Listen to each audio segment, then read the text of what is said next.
Jason. Well, welcome to the 2024-2025 budget presentation. Very familiar for all of you that have been here. I think we passed out the larger format of the budget. People are rummaging through, but let me just begin, as we often do, with a slide that's become more and more familiar, not just to those that have been to previous budget presentations, but to Californians. For decades and decades, we've come to expect the unexpected as it relates to the volatility of our tax system. You could see here in the orange line, those are the big three revenues. Looks like an EKG chart.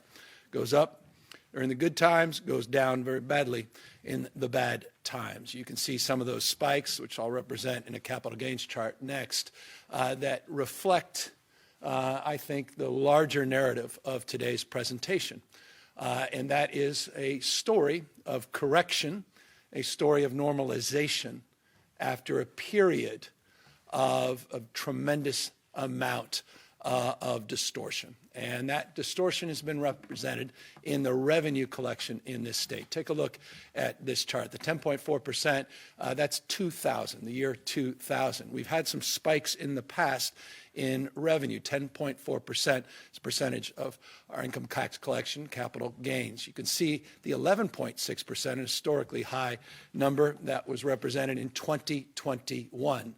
And now a drop, and we look at the projections going out to about 5%. So those are just remarkable swings in terms of that revenue collection, particularly as it relates to capital gains and the disproportionate impact capital gains plays on our overall revenue.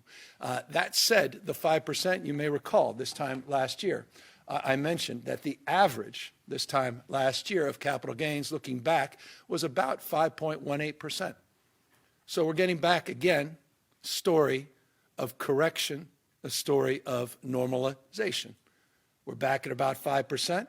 We're projecting about 5%, going back to what we have traditionally seen, again, after a period of unprecedented distortion. We'll talk a little bit more about that distortion in the context of the deficits and surpluses, though I will remind you in 2021 and the prior year, we had a two-year period where we had $177.7 billion operating surplus. I'll repeat that. $74.3 billion 1 year, operating surplus. The next year was $101.4 billion. Only to experience, if you recall last year, a $31.7 billion shortfall.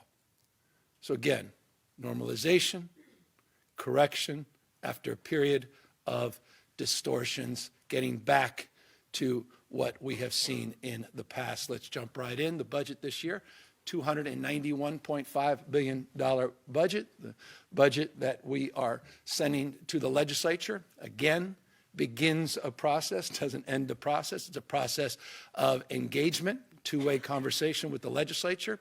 It's a process that, as you know well, unfolds over the period of time, particularly as we're the beneficiary of more information. That's why there's a May revise. That's really the prime time. Not January's budget, but the May budget. And that explains a lot of the discrepancy that invariably you will inquire about after not this general fund number, but this deficit projected number. $37.86 billion, $37.9 billion projected shortfall that we're looking to close. And those of you who've been writing about a different number, I hope you're immediately correcting that number. We have been pretty damn transparent with you by making the point publicly, not just privately, that that number was not the number, but continues to be reported as gospel. I don't know if that's good.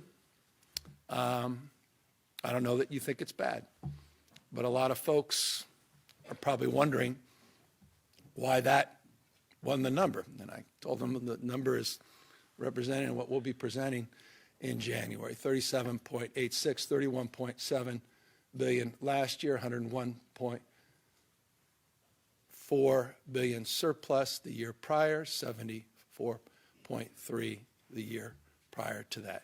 Volatility that expresses itself again in that EKG chart that I showed before.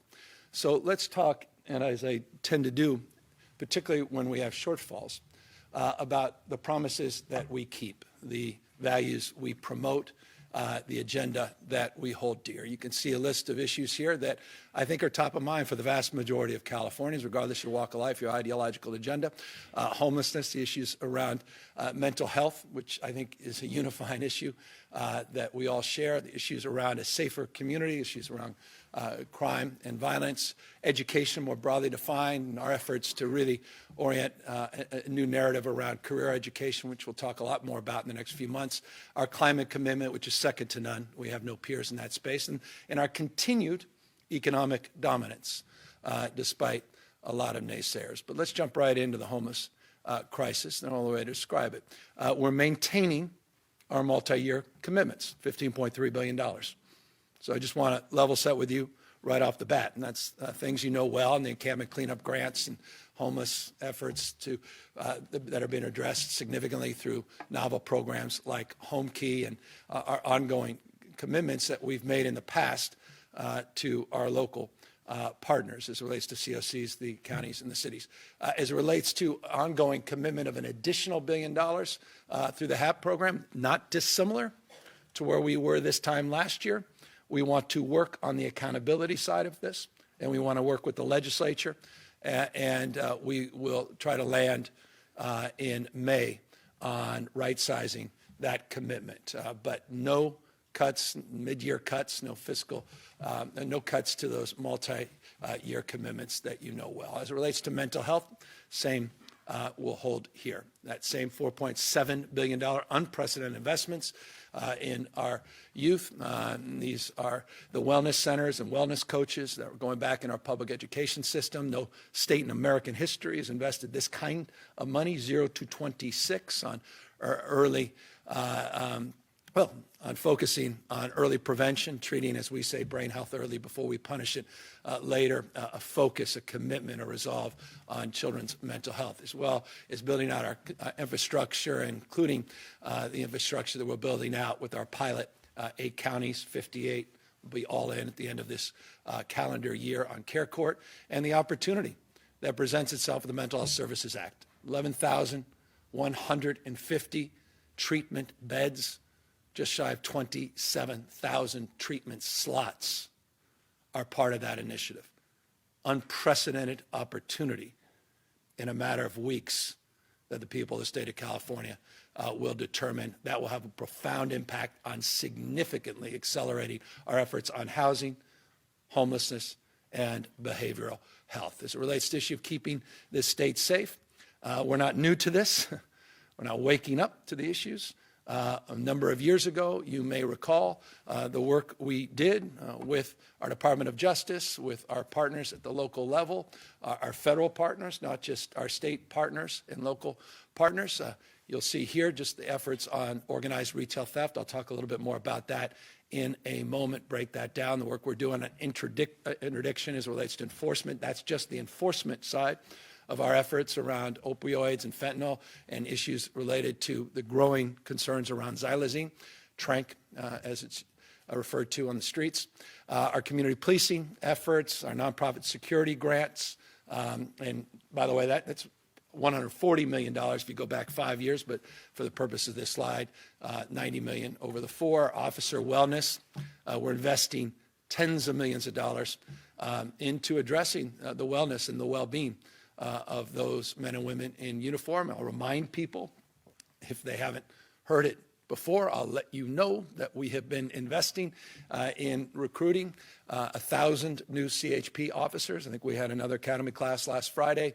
It's been a real success, and I'm really proud of the work that's being done at the CHP to recruit officers, to retain officers, and that's paid real dividends as it relates to the partnerships we formed with cities like San Francisco and work we're doing in Oakland, the more work we'll need to do in Oakland, a little bit of a preview there. Efforts around gun violence, and I think there's an additional $66 million, $67 million last year. That's sort of a multi-year on gun violence through the Cal VIP program. And then investments that we've significantly increased as it relates to victim services. So $1.1 billion, those commitments maintain themselves. And again, there's a multi-year. You could talk to Joe and the team, finance in a moment, you could talk about what's remaining in terms of these budgets. They can walk you through all of that in more detail. As it relates to the detail, though, that I wanted to highlight on retail theft, we specifically, and this is our own accountability sheet, but it's important for folks to know. It's one thing to put out a press release, talk about putting out money. Where did the money go? 52 sheriffs and police departments have received upwards of $250 million in new grants to combat retail theft. This has been going out for the last year or so. 13 DA offices to advance vertical prosecution. And then we created this new unit, the Special Operations Unit, Department of Justice, with AG Bonta. It's done a wonderful job in this space, been very supportive. New task forces, prosecution teams. We mean business in this space. Again, we're not just waking up to this. And just some proof points on that. The CHP-led efforts have led to thousands of arrests, ongoing investigations, and recovery of stolen items. We do, for those that are interested in this, every Tuesday. If you haven't read about it, because maybe people aren't excited to report about it, I think it's important, we do Takedown Tuesdays. We update people on the progress we're making, the partnerships that are being formed in 58 counties and 470 plus cities, and again, unprecedented. Never in our state history have we provided this kind of discretionary grants to sheriffs, police departments, and DA's office, and I'm just really proud of the work that they're doing. And I'm bewildered by some that don't even ask for the grants, but then criticize and complain that they've got a problem. But that's just me talking out loud. But I share that as a point of just honest accountability and bewilderment. And but those folks up there, and we've got a list if you're interested in who's taking advantage. Hats off to each and every one of them. Partnership at the end of the day. We need that local partnership. I say this about every issue. I'll repeat it again on this issue. A state's vision and commitment is realized at the local level. And I know this was on your bingo card, so I'm going to make it easy. Localism's determinative. It's something I understand more today than I did 5 years ago before I took this job. As it relates to the job of dealing with the issues of fentanyl and opioids, we continue to make investments. I referenced that $88 million, which was just on the law enforcement side. Just a reminder, and I'm really proud of this, we got 113 men and women in uniform from the National Guard that are working on drug interdiction across the state of California. We've got 63 at the border, and we doubled that, the border operations, some time ago. And it's just been a hand-in-glove operation with Border Patrol, and it's been a fantastic partnership. We have the largest land port in the Western Hemisphere, the state of California. And the vast majority, it's not guys with backpacks that, some folks that are preening for attention say you should shoot on sight where the fentanyl's coming in. The vast majority of the fentanyl, overwhelming majority of the fentanyl, is coming in through ports of entry, coming in through land ports. And our National Guard men and women are helping support and supplement some of that work for Border Patrol. No one's playing politics down there, at least in California. We're building partnerships, and I'm proud of that. And again, that's represented in the work that they're doing, enforcement, not just on the border, but throughout the state, the partnerships that have been formed in terms of not just enforcement, but intelligence gathering more broadly on the regional side of the opioid and fentanyl epidemic that has been advanced, and we're committed to that. The naloxone efforts we're proud of as well. The grants, some of these things you know well. I'm just repeating what you may already know, but just also reminding you that commitment remains strong and steady as we go forward. As it relates to strong and steady economy requires a strong and steady workforce. You can't have an economic development strategy without a workforce development strategy. This notion of career education is something we're going to take to the next level. But first, let me level set with you on terms of the commitments under Prop 98. This is a Prop 98 slide, one you're very familiar with, $109.1 billion. Interestingly, despite a shortfall this year, the per pupil total is roughly what it was last year. And on the Prop 98, just so you don't accuse me of misleading you with the previous slide, that's $17,653 per pupil, you see. Last year, it was $17,661. So $8 difference.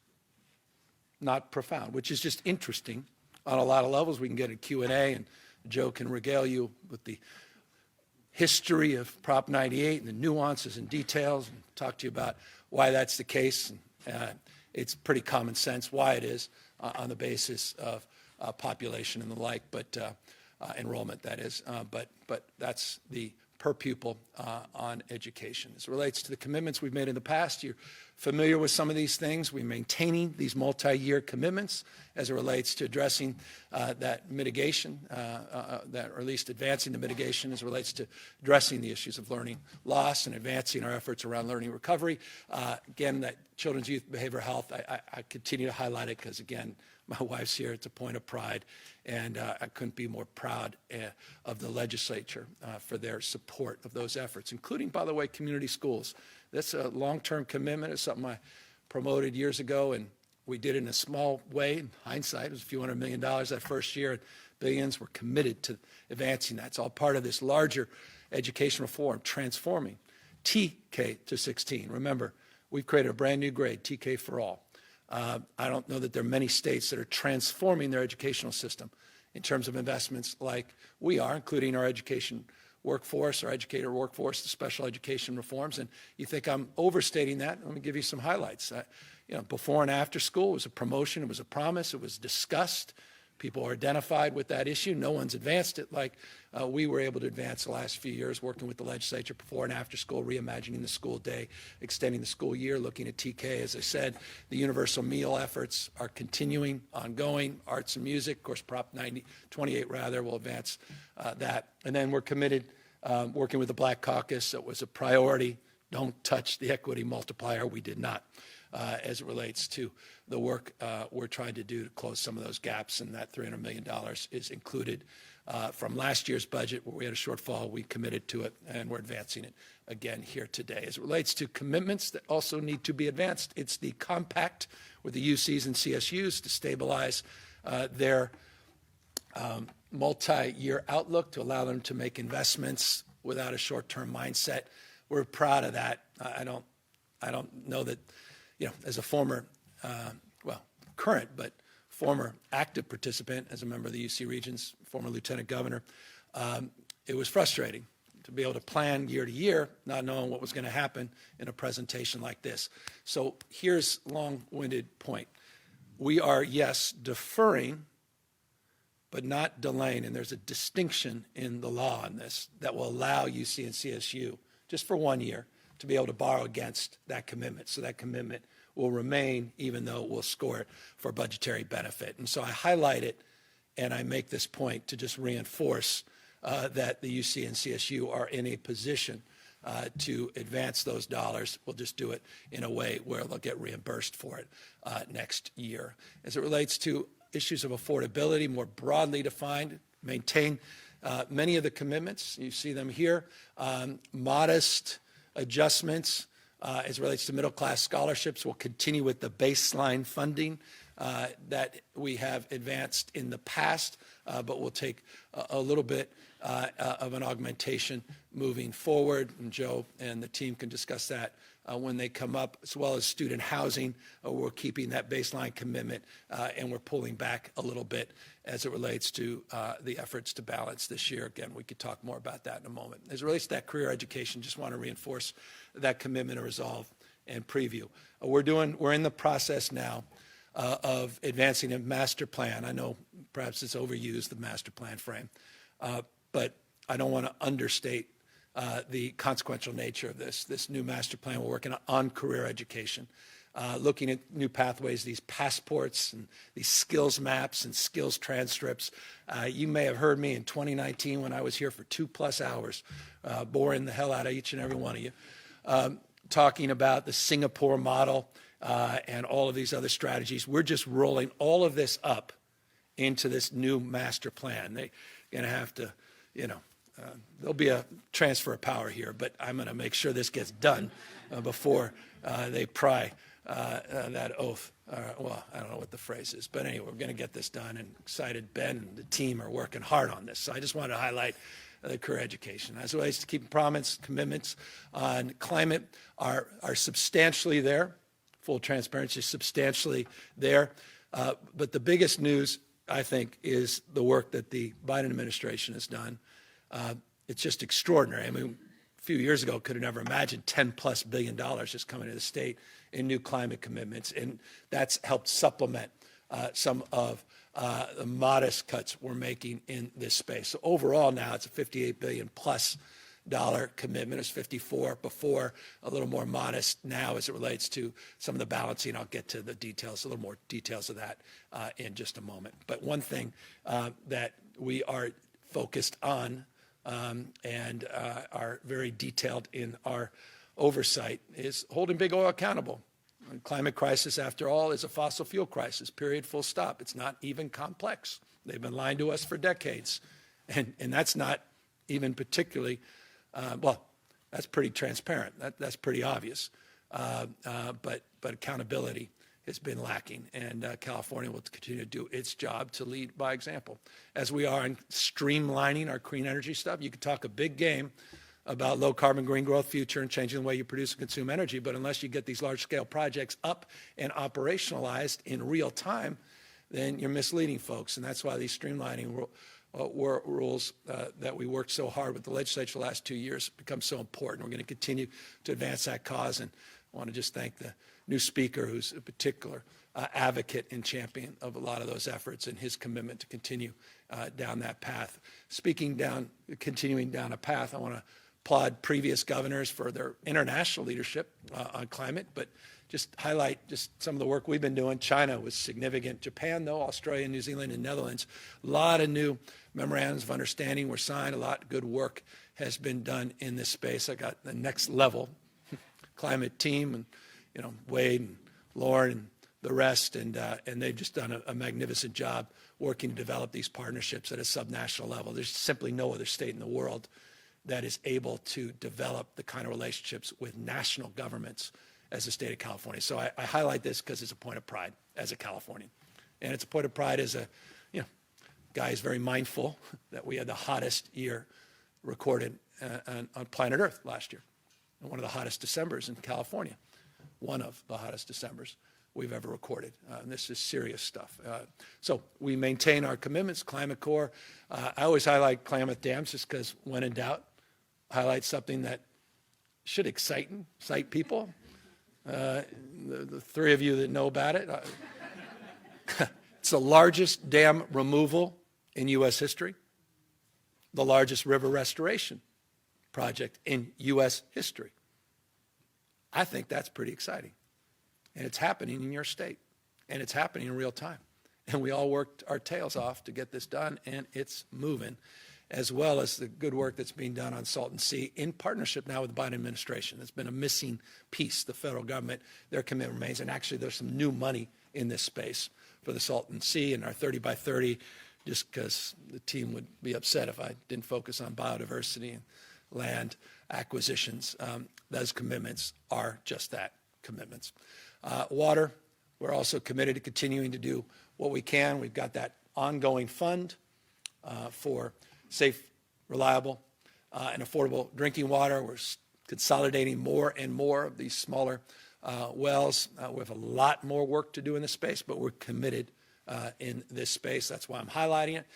You can see the work on drought and flood, conservation, agriculture. Again, vast majority of our commitments remain intact. This is, again, about not just promoting promises, but keeping them.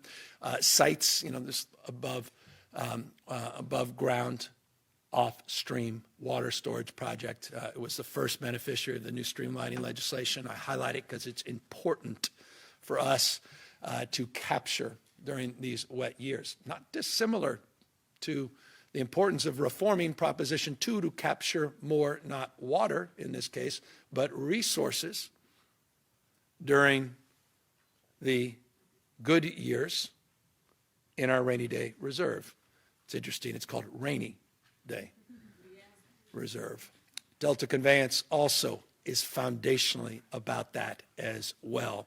And we just got that EIR moving, and there's a lot of momentum and progress in that space.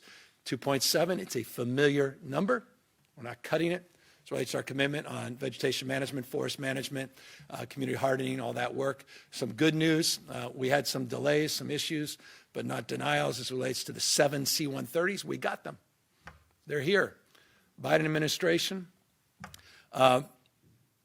after a lot of hard work, meetings, Pentagon and others, we finally said, can we just take these damn things and let's just stop this? You know, it was taking forever. So we got 7 of them back. It's about $33 million, and we're going to get them all operationalized, and they're here. And so anyway, that's exciting. I mean, 7 new C-130s. You're going to see them. Hopefully you'll never have to see them because there'll be no forest fires, but you'll see them almost assuredly. But our commitments to mitigate and reduce the intensity of these is reflected in this budget. I will say, full disclosure, this is extended out. These are multi-year commitments. So you'll recall in the last few years, we did 3-year commitments, and then you had 5-year commitments, 6-year commitments. So you'll see as part of, and this is all, you can walk through all this, and you've got it in those 170 ever pages you all have in front of you. But they'll walk you through, you know, from 5 to 7 years we'll stretch the dollars. Again, these are all incremental dollars that we benefited with. We had these big surpluses, but so there's some augmentation here, but the dollar figure remains. And by the way, just really proud of the work Nancy and her team doing, Joe, Cal Fire, and others with the AI work. We've really become a leader in innovation as it relates to early fire detection and suppression technologies. The Alert Wildfire program in particular, now aided by AI, has gotten a lot of international attention, and it just highlight it because it's novel and it's part of, I think, the narrative that is California. And it's part of the narrative of dominance, not just as it relates to leadership in that space, but also in terms of economic dominance. Again, the 5th largest economy in the world, closing in on Germany to be the 4th. We're not done yet. Don't give up on us there. We continue not to give up, though, as well, on the backbone of our economy, and that's small business men and women. I know a thing or two about this as a small business person with a blind trust, so I won't discuss it. But I started right out of college, small little business.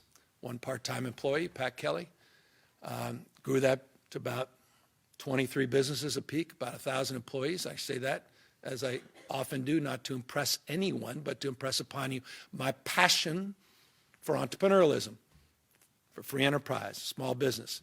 $4.2 billion went out in grants to small business. Over 320,000 small businesses benefited. Grants, not loans, not tax credits. Cal Competes has been, Dee Dee and her team, I think, have done a magnificent job. And we highlight that all the time. Doesn't seem to get, again, it's like Takedown Tuesday. It would be nice if 2024 was a year of trying to find good things to focus on. And there's a lot of good that's come out of Cal Competes. In fact, I think PPIC just did a big, detailed analysis of the efficacy of the program. And so we want to maintain our competitiveness and recognize we have to compete with more and more states that are, well, the world we invented now is competing against us, and we've got a lot of people out there that have a desire to take us on, and I think that's a healthy thing. Film tax credits at $330 million still there. The R&D, vast majority. There's some conformity we're going to do there, but the vast majority is still in place. And the young child tax credit, no one does what we do on EITC, statewide EITC, and the young tax credits. Those commitments remain firm. As it relates to the issues of jobs, I remember I've talked a lot in this room, different occasions, not just the budget, about regions rising together. Back to, again, state's vision is bottom up, realized locally, not just top down. And so we've defined broadly 13 economic regions. We talk about California's economy as not one economy, it's the intersection of many different economies. When you're the size of 21 state populations combined, California, that's the way you need to look at economic development. So we've done that through that commitment around this regional investment initiative, $600 million, focusing on supporting our rural partners with unprecedented supports. We're committed to that. There's some deferral, a little bit of the money. We're stretching it out but we're not denying those fundamental commitments. And I could put on this slide many other commitments, like $250 million for the K through 16 collaborative. That money is going out as well, but I'll spare you that. But I cannot spare you highlighting this partnership we just advanced last week. I was down in Los Angeles. It was one hell of an event, and forgive the language, but I'm really proud of it. No one does what we do in quantum. You're going to hear a lot more about quantum computing. No one does what California does. NSF is only funding one state, or at least institutions in one state, it's California. No one does what we do. And no one's doing what we're doing on immunology and immunotherapy. And all of us have become experts on that because we all know what mRNA is now after COVID and everything else. So we have worked with Google. They provided this unbelievable site. It was a former mall, which I kind of like. When you all get all depressed and you see a former mall say, oh, my grandfather was here, this was a great, come on. It's part of the transformation. And you see this old mall and you go, what's going to happen? Well, it can't get better than this. 700,000 square feet of the best and the brightest minds in quantum and the best and the brightest minds on immunology around the globe. It will attract truly the world's leading talent. This is what we do best. And because of you, we were able to, in partnership with the legislature, provide $200 million for this institute. Its total cost is $876, but the commitment from the state was $200 million. We're maintaining that. And the philanthropy has come in a big way. It's just exciting, and it gives you real confidence in our fate and future. And I had to add it. I also wanted to add, and we're going to get to solutions right after this, I wanted to add a little highlight to what we announced yesterday, because this has been a long, Gail and her team have been working a couple years on this. I wanted a little more transparency, and I think you deserved it, on unprecedented infrastructure investments that are coming to the state in the next 10 years. Not only because of our state's effort and our own gas tax, which is not just a tax, it's a tax that invests back into roads and bridges and infrastructure, as well as the federal dollars. And so it's $180 billion over 10 years, $41 billion projects that are operationalized now. And these are you all know the categories are well defined. But we just put out this build.ca.gov map yesterday, and it's an interactive map. I just encourage people, because in your own community, what's happening? Where are my tax dollars going? The question I get all the time. And so we try to answer that, making this, I don't know many other examples like this, put a lot of energy in this. And it's not perfect yet. We just rolled it out. So I know if you're there to say, I get it. But this is a big first step. And we want to start doing this across the board, because if there's a narrative for this year, it's about accountability. Accountability. Stretching those tax dollars. And with a budget like this, it's foundational. I just encourage you to go to build.ca.gov. If no other reason, forget your professional preferences, but personally, you may want to know what's happening in your neighborhood over the next few years. Where are the projects? Are they under budget, over budget? Are they on time? Or are they years and years behind? And we try to be as transparent and honest as we possibly can, as you just have a right to know. How are we doing? And we're not trying to obfuscate or mislead folks, but at the same time, it's such a staggering amount of money, and we kind of put it up in historic terms. We talk about the good old days in the 50s and 60s. Well, this is getting back to those good old days in terms of per capita investments. I mean, these are sort of Pat Brown era investments, and I don't think people fully have absorbed that. I'm slightly overstating that, but only slightly. $180 billion is real money. So you came here for this slide. Well, the next one. And that is, how are you going to close a $37.9 billion shortfall? Well, here's how. 18.8, 11.9, 7.2. Things that are familiar to you. You saw some of this last year. And why'd you see some of this last year and this year? It's because we anticipated this moment. I mentioned that $101.4 billion surplus. 93% of that budget we set aside for one-time purposes. We maxed out on our reserves. We have a statutory cap of 10%. That's why we need to reform that. We need to capture more than 10%. That's my humble opinion. That's going to take some work. It's going to take some public support. It's going to take some education and partnership. But we maxed out on that. We paid down pension liability. We'll talk about all that in a minute. But we intentionally, you may recall, I had a slide saying I had a goal of 99% of all that. And everyone laughed, thought it was a typo. We negotiated with the legislature, but we still kept it at 93. That was among the historical high in terms of one-time surpluses for one-time purposes. Again, multi-year commitments that we can pull back or we can extend. Again, part of our fiscal management. By the way, we have $91.4 billion of borrowing capacity in the state. That was at least as of November, so a few weeks ago, $91.4 billion. So from a cash perspective, from a reserves perspective, because of the fiscal planning and management, because of the one-time framework of focus, it allows us for a second year to do something, again, that should be familiar in terms of how we ultimately balance. And that is around reserves, a little revenue. Revenue I'll talk about, which is primarily the MCO, $3.8 billion, which is very familiar. So that's not a new business tax or anything. There's no wealth tax. There's no income tax. There's no tax. They're modest little things on NOLs. We could talk about. I'm sure you all want to write about that. So you're going to ask me, and I'm going to walk you through the details. Well, they'll walk you through the details. I'll give you the top line. So let's talk about that resilience. Rainy day withdrawal. We're going to pull $13.1 billion from the two reserve accounts. Now, I don't want to confuse you, and we had it out with finance, my team. Should I include the 5.7? You're going to say, wait, you mean revenue borrowing? No, this is why we didn't include it. It's exactly 5.7 that we're pulling under the Prop 98 reserve. But I'm going to get to that separate. But that's not part of the balancing, remember, of the general fund. That's separate. But I'm going to get to that. And I just want to seed you with that so you'll understand the next slide.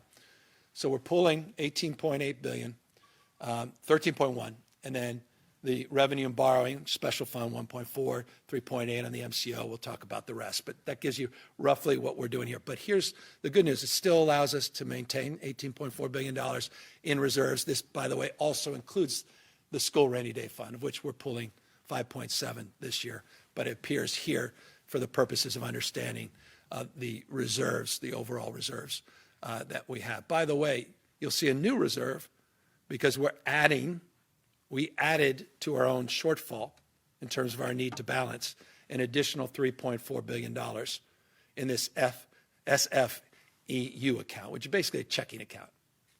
It's like a line of credit of sorts, but with the money in the bank. So we're going to add an additional $3.4 billion for emergencies and uncertainties. So that actually added to our burden, if that makes some sense. And if it doesn't, happy to discuss it. So pulling down $13.1 billion from the two reserves, additional 5.7 on 98, that's not on this slide, maintaining this level of reserves for a rainy day. Also continuing our commitment to pay down long-term obligations. I think this is critical. Last 5 years, you can see $12.4 billion paying down unfunded liabilities. It's health, not just traditional retirement. Next 4 years, we're committing in the forecast period $8.6 billion, and you see the $2.1 billion that we're continuing to invest in paying down the long-term debt. So we're maintaining that consciousness and focus on the out years. Let's talk about the belt tightening. Again, 3 areas here. On the belt tightening, you may have seen a number of weeks back, months back, we said no new cars, no more travel that's not essential, no more cell phones, iPhone 12 or 20. You can live with the 19.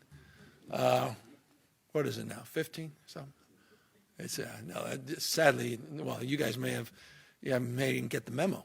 And then as well as our fleet, new cars and all that. So we did what you do at home. And we did that, and people say, well, hold on, when did you do that? I said, right when we got the receipts. So let me remind you of something that I could have began, this long preamble or longer preamble. All of this uncertainty happened because we experienced something we've never experienced in modern history in this state. We didn't collect taxes in April of last year. Why is there a May revise? There's a May revise purposely because it allows you to revise your estimates on the basis of what you've actually received in terms of revenue and tax collection, because we all know tax day, or we used to in California, used to be in April. The IRS extended it twice. It was extended to October 16th, and then they extended it again to November 16th. So the legislative analyst went in estimating about $47 billion of revenue in their May revise that didn't appear. We projected about $43 billion in revenue, 42.9 that didn't appear. We weren't that far off on our guesstimates, but we had a blindfold on. Both of us, all of us. And so last year we balanced a budget that would have been a little higher, significantly higher, the deficit, and we would have attended to most of those issues in that May revise and that balanced budget, but we didn't know because we weren't privy to that information that every other state and historically all prior budgets had benefited from. So when we finally got those receipts in, we immediately moved to advance some of these efficiency efforts and to continue the work we're doing. And by the way, you may recall a couple of years ago, even when things were good, we reduced overall efficiency of government services by 5%.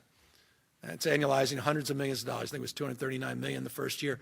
I don't know where it is today, but the point is, I love everyone lecturing me. You should belt tighten like, well, that's exactly what we've been doing.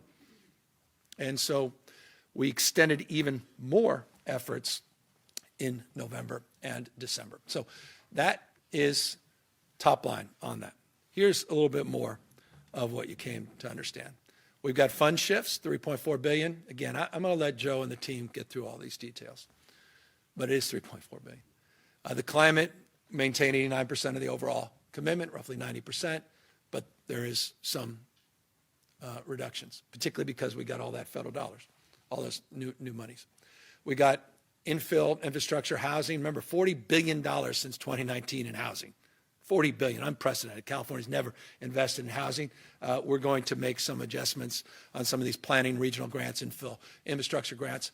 700, I think it's what, 762 on vacant positions? 762.5 is, I think, if I'm off, it's because they shook their head, but they didn't give me the number.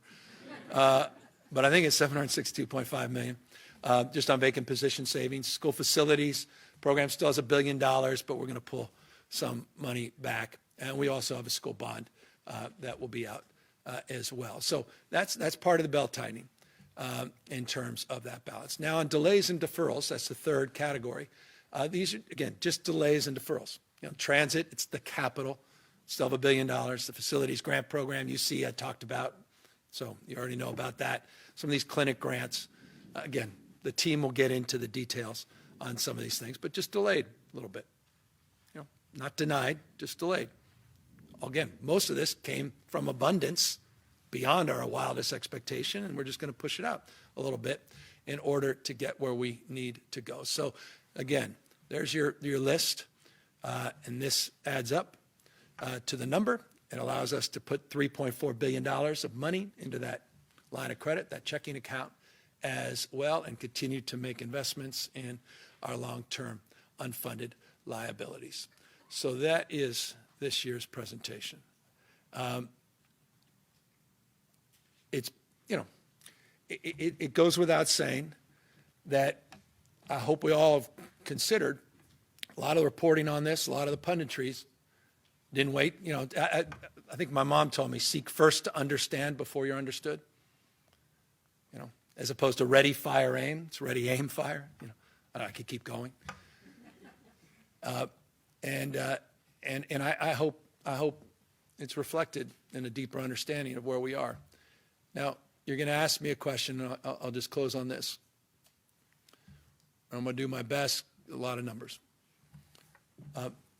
You got the LAO that said, you're going to ask, well, the LAO said it was this, and we've written about it 150 times as if it was true. You may not say the latter part of that, but you've written about it 150 times. And editorials, everything. Someone, I think the Wall Street Journal for the 6th time in a row have talked about a wealth tax. It's like a broken clock.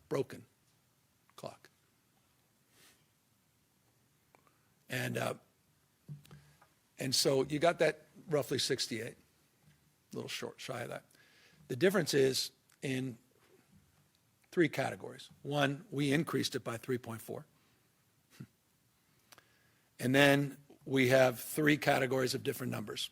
About $10 billion difference in Prop 98, $8 billion because of what came in, was realized and collected under the IRS delay, from the IRS delay, and then $2 billion that was adjusted in terms of our own projections that were different from the LAOs going forward, so $10 billion there. 3.4, $10 billion. We have $7.8 billion, and this is something finance is privy to, not everybody else. They at least are privy earlier, and that's what we refer to in the language of accountants, workload reductions, which is a way of saying savings, more efficiency in terms of government operations. And we estimate $7.8 billion less costs than in that category. Not then the LAO, because it's about $4.5 billion less than the LAO. And that's, they assume some savings. We assume more savings, additional $4.5 billion. And then the big one was the $15.3 billion on the revenue side. And so here's and on that delta, let me say 2 things. We've got a 6-year budget framework, the LAO finance. We kind of live in that prism.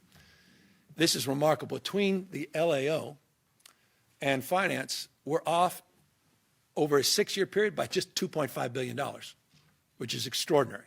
I mean, we land exactly in the same place. We just have a difference of opinion in the short run versus the long run.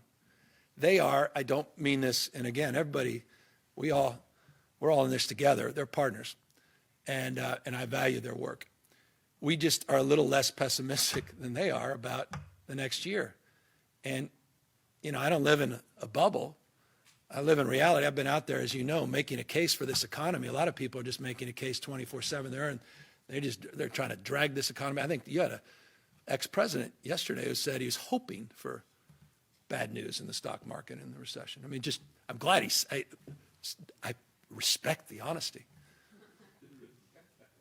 But there's people that literally have been talking down this economy, and yet it continues to we dominate the globe. And so we're just a little more optimistic than all the naysayers. So they're slightly more pessimist, not deeply pessimist. We don't assume a recession. They don't assume a recession. But they see indices. They see the prospects that it could happen are a little more likely than we do. And that's the difference on the revenue side in the short term. And then they're a little more optimistic than we are in the back end. And I hope they're right and we're wrong. And that will right itself. So that's the long-winded delta. I've got a slide later if you want to go through that one more time, if you didn't get all that down, because I imagine that's going to be fundamentally a question, why the delta. But I just want to close, not talking about the delta, though proud of the AR, and the importance of that project, but just to thank my team. This has been a hard year, and you can tune out on this. This is just for me and my team. I try to be charitable. It's interesting. You recall this time last year, we were dealing with unprecedented flooding. I came in with a baseball hat and was heading down to the Central Coast this time last year. Little did we know that those extreme weather patterns would lead to this extreme volatility in financial projections, because we didn't think through or even consider that the IRS would delay taxes in 55 of the 58 counties in the state of California on multiple occasions. In one occasion, we read about it. And we're sitting here going, wait a second, we got to pull this budget together. And not just for the May revise. And you can go back to that May revise presentation, and sometimes it would be good to listen, making the point around this uncertainty. And it also was reflected in all those vetoes that everyone loves to hate, where I said, we can't afford to do this. Imagine if we had signed off on all that. And so we're getting through that. And hopefully we're on the other side of that. And this has been a very challenging experience for the team. And because they just collected the revenue, I mean, just getting this to the printer, moving this thing, getting it to you, getting this presentation up was done in a very short period of time during the holidays. So just hats off to Team Finance, to all their hard work. Joe and Erica, thank you. To those poor souls like Jason Elliott that get burdened with putting the slide presentation together and working through, and Team Comms and Anthony York, who's been doing just a magnificent job all this time for us, and trying to wield are you supporting a wealth tax? No, yet again. Why the hell do you keep writing about that? That wasn't just for the Wall Street Journal editorial board. You know how many calls I got about that? The damage they intentionally, knowingly do? I said it. They'll deny that, and there'll be 5 extra editorials attacking me for saying that. But they know that because every year I say that. Every year I say it. I don't know what more we can say. I think it's shameful because I think it's done very intentionally. It's not truth seekers. It's ideological warriors. And I say this as a guy who loves the news side of Wall Street Journal. I think it's one of the best. But that editorial board, it's a broken clock. They do it over and over and over again to damage this state. I have too much pride and love for my state. And I'm sorry to state it so emphatically, and I know I've done this long enough to know when you do that, you'll pay a price. But the state's been paying a price for the misrepresentation and lies that are advanced every single day about this state and the state of the state, the health of the state, its resiliency, its vibrancy, its entrepreneurial spirit, its energy. And so I'm here as a future ex-governor, loves this damn state, everything it represents, all its imperfections. And don't think for a second we're not honest and transparent about those imperfections. We're taking them on in historic ways, and we're trying everything we can, flood the zone to address those issues. But one of the issues that remains in this state is, just the constant and never-ending assault on our values and the things that I hold, and I think the vast majority of Californians hold dear. So I'm for brand California, and I'm going to be a little bit more pointed, a little bit more aggressive in making the case. And some of the reporting around the last few weeks related to this budget and presentation, and I think is done some harm. And so I hope that's considered, and if that's your story, so be it.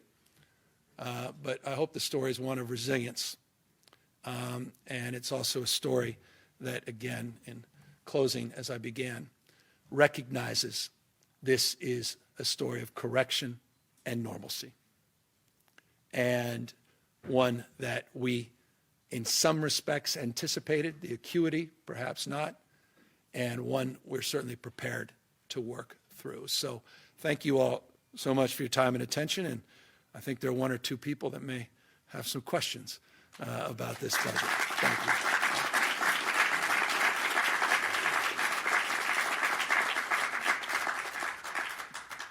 Good morning, Governor. Nicole Nixon with CAP Radio. Thanks for answering our questions. Thanks for preemptively answering the question about the differences between your projection and that of the LAO. Do you have a specific proposal on reforming the budget reserve account and collections for that? Well, I have broad strokes ideas. It needs to. 10%'s not adequate. I expressed that last year, expressed that the prior year. I said, we're hitting the cap. We'd love to capture more. It led to, by the way, an $18.1 billion tax rebate, largest in U.S. history.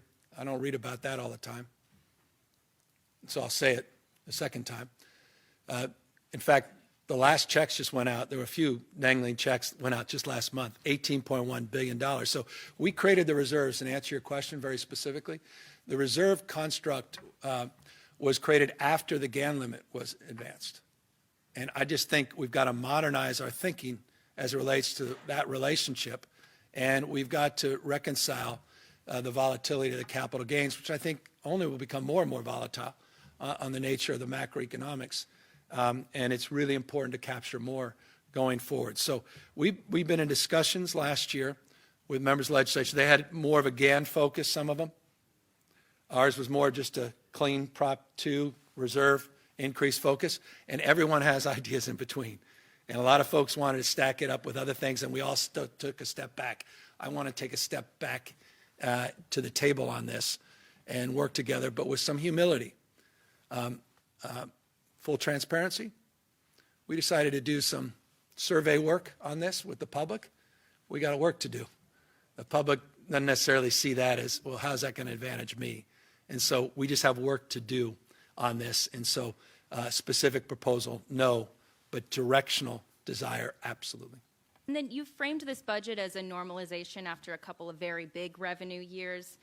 You're looking at cuts and delays, though, for programs like climate and housing. Do you think you overpromised on some of those things a couple of years ago? Absolutely not. Unprecedented commitments on climate that actually will grow because of the support of the federal government. So I may have understated our capacity because I never could have imagined the kind of support coming from the federal government and the leverage from the private sector as well. That is a big part of it. So I don't feel that's the case. And again, on the housing side, the CEQA bills, the reforms we've advanced together in partnership with the legislature, and the unprecedented billions and billions, $40 billion again since 2019 in that space.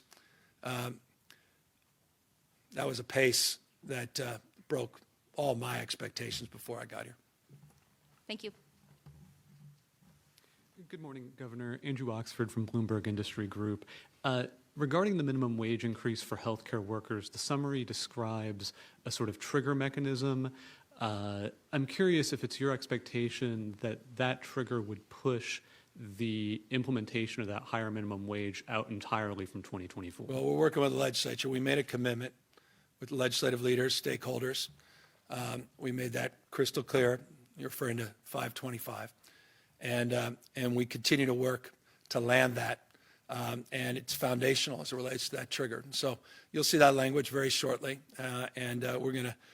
We're confident all parties that committed to that agreement are going to meet it and do so very shortly. And you'll see the fruits of that in terms of a legislative, actual legislation in a matter of weeks, hopefully. And how much were the savings and workload reductions the result of the recently imposed spending freeze? That was weeks ago. So not. But there's not like a firm expectation of how much. Yeah, no. I don't, one cannot overstate that side of the equation as it relates to some of those freezes and contracts, et cetera. The bulk of it is represented in what we're proposing. Thanks. Yeah. Hi, Governor. Ashley Zavala with KCRA 3. I know you mentioned your intention to tap into the rainy day fund and withdraw money, which would require you to declare a budget state of emergency, essentially. When do you intend, or would you intend, to declare that? When we need to, not for many, many months. So this is the parameters, the framework. Look forward to the feedback and insight, sort of ingenuity of members of the legislature and their staff, and we'll be able to compare and contrast, and we'll land appropriately before I sign the budget in and around May, probably. Make a determination. Sorry. Okay. Yeah, so we'll just make a determination at that time on the basis of the feedback and the back and forth. And I ask because in your letter to the legislature, you note how last year you and state lawmakers crafted a budget blindfolded, essentially, without a lot of the information you needed to do so. And so I know there's an appetite in the legislature to potentially open up last year's budget with some tweaks and changes, and I didn't know if that rainy day. We've got 7.8%, $7.8 billion of proof points in terms of workload reductions that are already represented. There's nothing that stops the legislature from moving tomorrow. They're in session. People want to move to mid-year cuts. Let's have that conversation. Hey, I'm just one member of this team. And so we put this presentation out with humility and grace, respect, admiration for the partnership we've had with them over the years, the work we've done to build up this resiliency and these unprecedented reserves and cash status. bond rating included. And so I think it would be a positive thing to move. We have 9, if you want to know. You didn't ask, but I'll offer. I have 9 early action items that we will be asking to work with the legislature on. They don't total the entire budget, but they're just early actions that we want to move. So that's indicative of a desire to move. Let's go. And They finally, just got back. and you've been clear about how you feel about the wealth tax. Are you committed to not raising any taxes to close this gap? I don't know how many times I have to. I'm just not going to say it again because I say it every single year. It's infuriating because I guess everybody needs the same story and needs to regurgitate the story. Maybe you guys have some advice for me. Honestly, I've so no is the answer. Thank you. Thanks. Hi, Governor. Sophia Bolag here from the San Francisco Chronicle. In light of this projected deficit, and given that this year is an election year, I'm wondering, are you concerned at all about the potential of state and local ballot measures to sort of put further strain on the state budget this year? Well, are you referring to that one big one? Any that potentially come up this year? I'm just wondering about your. Yeah. Well, I mean, look. Why don't we deal with those as they come up? Hard to sort of speculate on what's out, what could possibly be presented. There's limitlessness to that. It's like one member of a legislature has an idea, and then people say, the state of California is moving in that direction or something. A lot of local folks have ideas. I'd have to review those and consider them. But, I'm for flexibility, accountability, for some constraints, of course, common sense. Fiscal discipline. So that would be the parameters to which I would view, or at least the lens to which I would view and consider whatever those proposals are. And then you mentioned the legislative side of things. I noticed in your budget proposal, there's a section of savings legislative requests. Are those bills that you signed into law last year that you're not planning to fund? Yeah, this includes some of the things that we put in as well. So we all have to work through that. The bills that I signed that had new fiscal costs, I think it's in all of our interest to review them on the basis of the shortfall and make a determination together whether or not those are still the top priority of the legislature. So that's the way we frame this, and that's what we've advanced. So we took a portion of that as it relates to the members' requests, other things that we had championed as well in concert with the legislature. And we want to put that back up on the table under these circumstances and make an assessment of, is this more important now than this? Was what the governor proposed in January, do we really want to see that happen? This is not all stuff. I'm not, governor's excited about, come on. I mean, I'd love to see those compacts advance, all these things. Love to get those off the table. But what's more important? So that's part of the trade-off. That's part of the sausage making. That is, for me, the most exciting time of the year, budget. And I'm looking forward to constructive dialogue with the legislature on all this. Thanks. Hi, Governor. Lindsay Holden from the Sacramento Bee. Following up on Ashley's question, can you be a little more specific about early legislative action? What are you looking for? Are there authors? What have your conversations with legislative leadership been like? Well, I'll leave that. Perhaps we can have a sidebar with the ledge team. They could talk a little bit more. But again, full transparency, there are 9 specific actions. I may change, but 9 that I've signed off on at least today, where we've began the process. Let me give you want one interesting specific? You may want to run with this or you may not. It may be so dull you don't even want to ask a follow-up. There's one for $22.1 million for fruit fly containment. I just thought some of you old enough would get interested in that. Others are going to look up, what's a fruit fly? So that's one action that I think is important based on a little history. There's some other actions that are in there. So you get a sense. I mean, that's a more modest one. There's some more significant ones. So It's across the board. And again, look, if the legislature wants to move more quickly on any of this, I'm ready.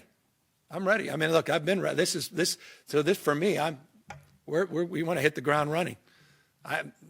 We'll do this Monday through Monday. I mean, ready to work with them through all this, and hopefully we calmed a little bit of the nerves on the magnitude of this. And but there's still some tough stuff in here that we'll have to attend to, and I'm happy to do it sooner than later. But I'm going to respect their calendar. It's their right, their privilege, their prerogative. And again, we've just had such a great relationship the last 5 years. I couldn't be more proud of that working relationship. I want to maintain it with the new speaker and pro tem, two people I've worked with for years. I have deep respect for and admiration for both of them, and really look forward to this opportunity to dialogue on this. I also wanted to ask about HAP. It looks like obviously you retained funding for the next round, but can you talk about the future of that program and also maybe be a little more specific about the accountability you're seeking? This is the second year you've discussed that. Are you looking at legislation? How do you propose to do that? Yeah, and let me thank you for the question because it allows me the opportunity to clarify. We're not cutting the existing commitment on HAP, which, again, we're in the middle of a fiscal year. We're doing what we did last year. That's why I referenced it in the context of the budget presentation, where we didn't include it in January into the new fiscal because we want to address the parameters of that accountability and engagement. I want to continue to see more accountability as it relates to advancing. So we have made it clear to the legislature that we want to seek more in that space, more collaborative spirit, more accountability, more engagement, more focus, and want to work with them between now and May to determine where we land in terms of ongoing support. Look, I don't want to burden too many folks, but let me just give you a 45-second. As you may recall, a couple years ago, I rejected the plans that came under the HAP framework, which had 6 fundamental requirements, 6 performance measures, and they just weren't ambitious enough. We had a big meeting down the road here. It seemed like 100 folks showed up. They weren't all happy. No one was happy, but I was happy to see them. And they came back with new plans, more ambition. There's still some issues in terms of what I think they need to focus on. I think we need to focus on the encampments. Put $750 million on encampment. I want to see these encampments cleaned up. And I'm not seeing it as aggressively as I want to see it. And that's just one area for me around accountability and focus. I want more focus. I want more intentionality. So I want to work with them and Big 13 mayors. They know my position. The CACs, the counties. There's some still county, city stress that needs to be worked through. I can't be talking about an initiative, but I can talk about what the legislature did to put the Mental Health Services Act reforms to the people. It included a requirement that's along the lines of kind of the streamlined accountability I want to see, which is one simple plan for all funding streams for mental health. And I think that's a parameter framework that I also would look to seek as it relates to the homeless issues. And finally, without going too much in the detail, look what we've done in the Housing Accountability Unit. Ask the folks, my old city, San Francisco, or Huntington Beach, Elk Grove. I want to drive that kind of level of energy and accountability on homelessness now as well. Thank you. Governor Angela Hart, KFF Health News. A true thank you for your patience while I get through this question. It's kind of a mouthful. Should I sit down, Angela? I don't know. Truly, thank you. Governor, we can go get lunch and have an interview if you like. Your budget continues the funding for homelessness and the encampment resolution grants. This is a lot of money, and the money in part is funding these outreach efforts to go out into these encampments to help people get an ID, get medication, collect the things to be so-called housing ready, and then the sweeps come in, and some of the sweeps are being funded by efforts that the state's funding, and often there's nowhere to go. That's true regardless if the state wants to acknowledge it or not. And then the outreach workers that are in some ways being paid by some of the money that in the budget are going back out to redo that work. They're going back out to hunt for people to help them again get their medication, which was thrown away by the previous sweep. They're helping them, again, go to the DMV and get an ID. Do you see where I'm going? Is this wasteful, Governor? No. Is this an appropriate use of taxpayer money? Is it wasteful Yes. spending to sweep people No. and then put money into the crisis? No. So I've been doing this a long time. I've been out in the streets. You know that intimately, personally. I've seen this movie many times before.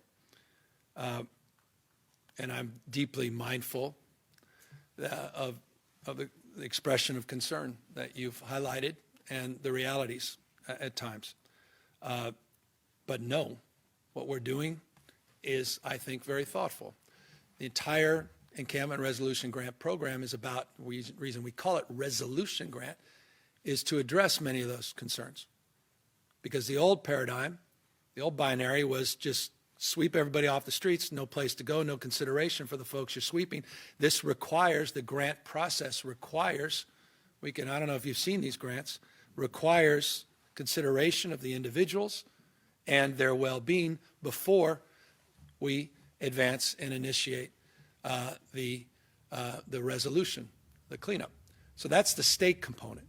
There are a lot of local folks out there, and I may, we could discuss some of those efforts. But let me, if I may. But you just made, and I think this is really important, an incredibly important point, and that is there's not enough beds. So you suggested in the question whether we acknowledge it or not. I don't know who's not acknowledging it. I want to just be crystal clear. There are not enough beds. That's why I'm out there promoting an effort to provide 11,150 new beds, treatment beds, and just shy of 27,000 additional outpatient beds. That's why we have billions of dollars we want to invest in this space. So I think you just made the best case for the case that I'm making outside of this formal presentation to advance that vision of reforms so we can address that criteria of consideration and critique that you wisely and appropriately highlighted. Even the CalAIM funding is going to those outreach efforts, it's not just the encampment resolution. So in the broader scope, I guess my question to you is this wasteful spending? Helping people get off the streets? No. Investing in their well-being? No. Helping people from the ravages of drug and alcohol addiction? No. Reconciling the fact that there's no compassion in people living in encampments, out on the streets and sidewalks? Absolutely not. That's my response. Thank you. My second question. The healthcare minimum wage, the $5.25, I noticed that the budget does not include funding for that. I'm curious if you worry that opening up negotiations again will potentially impact or unravel the rare deal between the industry and labor. And in retrospect, do you wish you would have put in the trigger cuts last year so you wouldn't be in this political tornado? We can rewind a little bit of my response a moment ago, which I'll repeat a component of it. We made a commitment with everybody. We're advancing the discussions around following up on that commitment, and that's where we are. Do you regret not putting those trigger cuts in there? Oh, no, we made a commitment before I signed it, so no.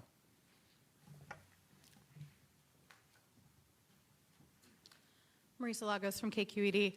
Governor, last night or yesterday, you put out a framework for tackling retail theft. Wondered if you could talk a little bit about that, how you hope to work with the legislature, and why nothing in there, it doesn't touch Prop 47, which would obviously trigger going back to voters. Well, let me take advantage of this.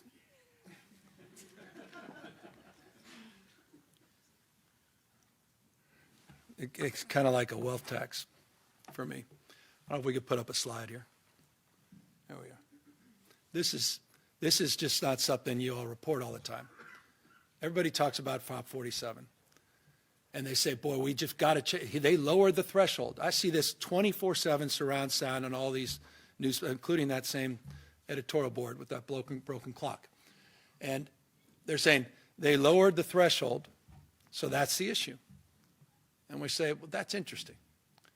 So that begs the question, where are we? I mean, if California has the highest threshold, it must be the highest, because remember, the $950, you have to steal under Prop 40, if you know what we're talking about. It was an initiative that said it's no longer a felony. It becomes a misdemeanor unless you steal upwards of $950 of goods. So people get frustrated, say, boy, you got freebie. It's free to steal $950, and no one ever gets charged, no one ever gets arrested. And so California did that to itself by lowering the threshold to $950. And they say it's one of the weakest laws in America. I mean, that's why I read about this 24. You can Google it. You can see it everywhere. So it's just interesting. Turns out, well, Texas, you have to steal upwards of $2,500 before it's a felony. So it sounds like California's a little tougher than Texas.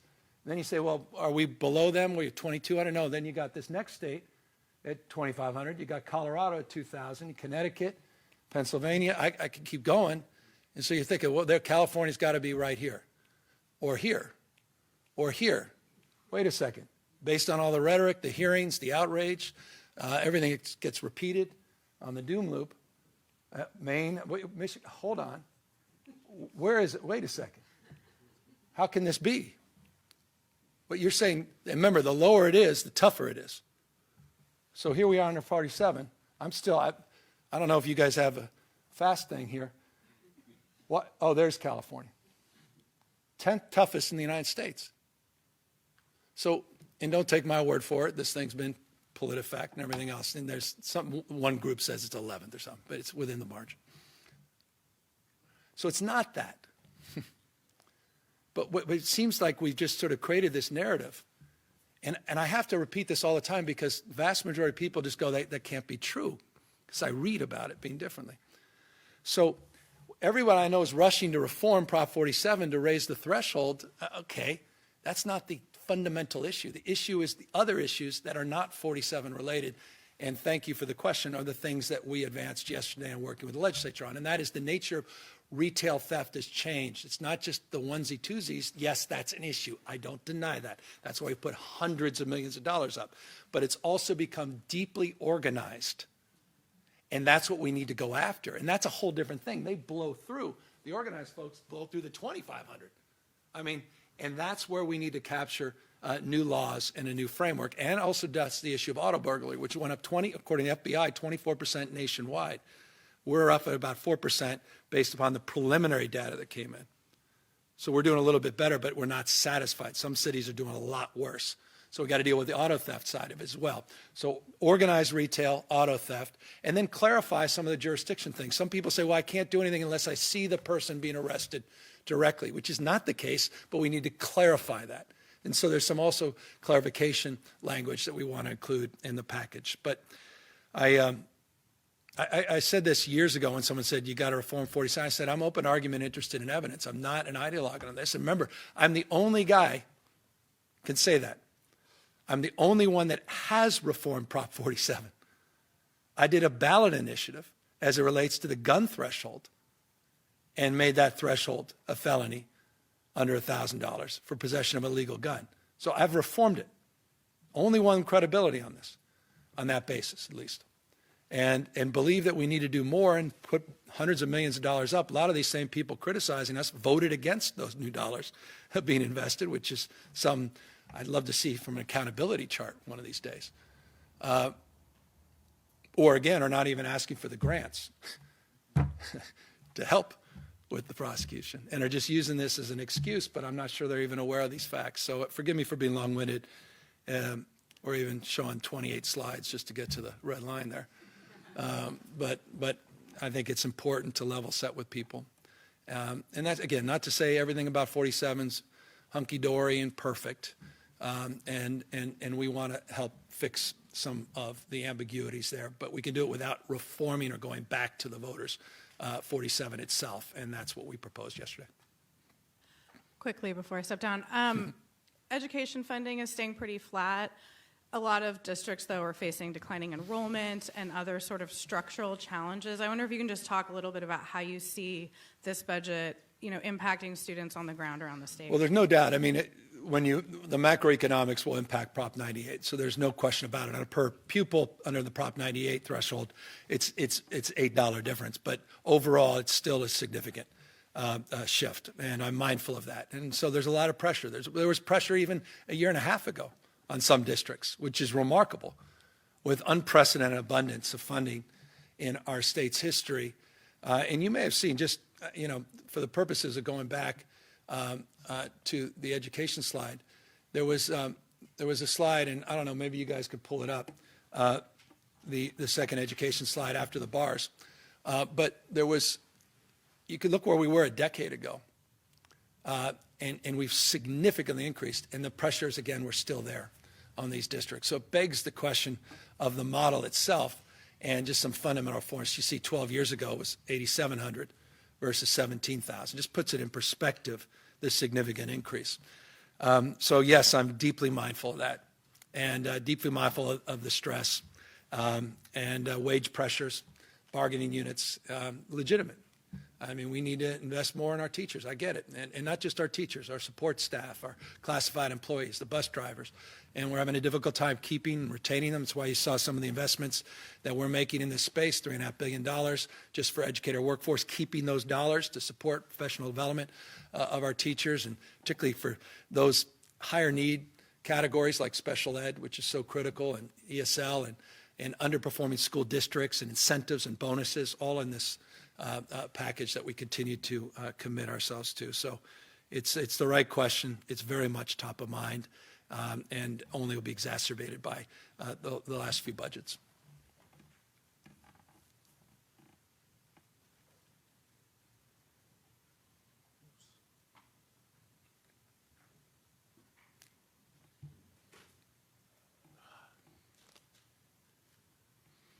Good morning, Governor Newsom. Or afternoon. I don't know where we are. Good afternoon, yeah, basically, yes, I'm sorry. This is Antonio Harvey from California Black Media. In regards to, there were some activities going on around the state capitol concerning California Legislative Black Caucus member, Assembly members Mia Bonta and Isaac Bryan, and they are urging that the state to focus its limited resources to support public safety, criminal justice, and more as the state focused nearly on this $68 billion shortfall. What are some of your steps your administration is taking to make sure critical investment into these areas and communities that need the most are not cut? I appreciate it. 37.9 billion, not 68. The way I set out this presentation was to answer that question. If you look at the budget presentation, where we front-loaded it is a very detailed response to that question. Prioritizing community schools, prioritizing our investments in learning loss and mitigation, prioritizing our investments as it relates to equity grants and community building, the investments we're making in regional economic development, workforce development, fundamentally investing in the community and not making cuts, modest but not significant cuts to the vast majority of those programs. So that's what we've done. And I think that would be the best way I can approximate a response to their correct call to maintain those investments and to invest in people as we struggle to balance the budget. Thank you. And, well, in regards to punditries and imperfections surrounding reparations, my understanding, Senator Stephen Bradford introduced the legislation last fall, back in August, I believe, the California American Freedmen Affairs Agency, Senate Bill 490. Just want to, get your thoughts about was there any funding allocations for the Department of Justice in regards to keeping that process going? And have you read the final report, the 1,100? Well, I haven't read it. I've devoured it. I've analyzed it. I've stress tested against things we've done, things we're doing, things that we'd like to do but can't do because of constitutional constraints. And I've been working closely with the Black Caucus. And I really can't stress how how good a working relationship we have. Lori Wilson and others, she's been just magnificent. And we continue to work through this.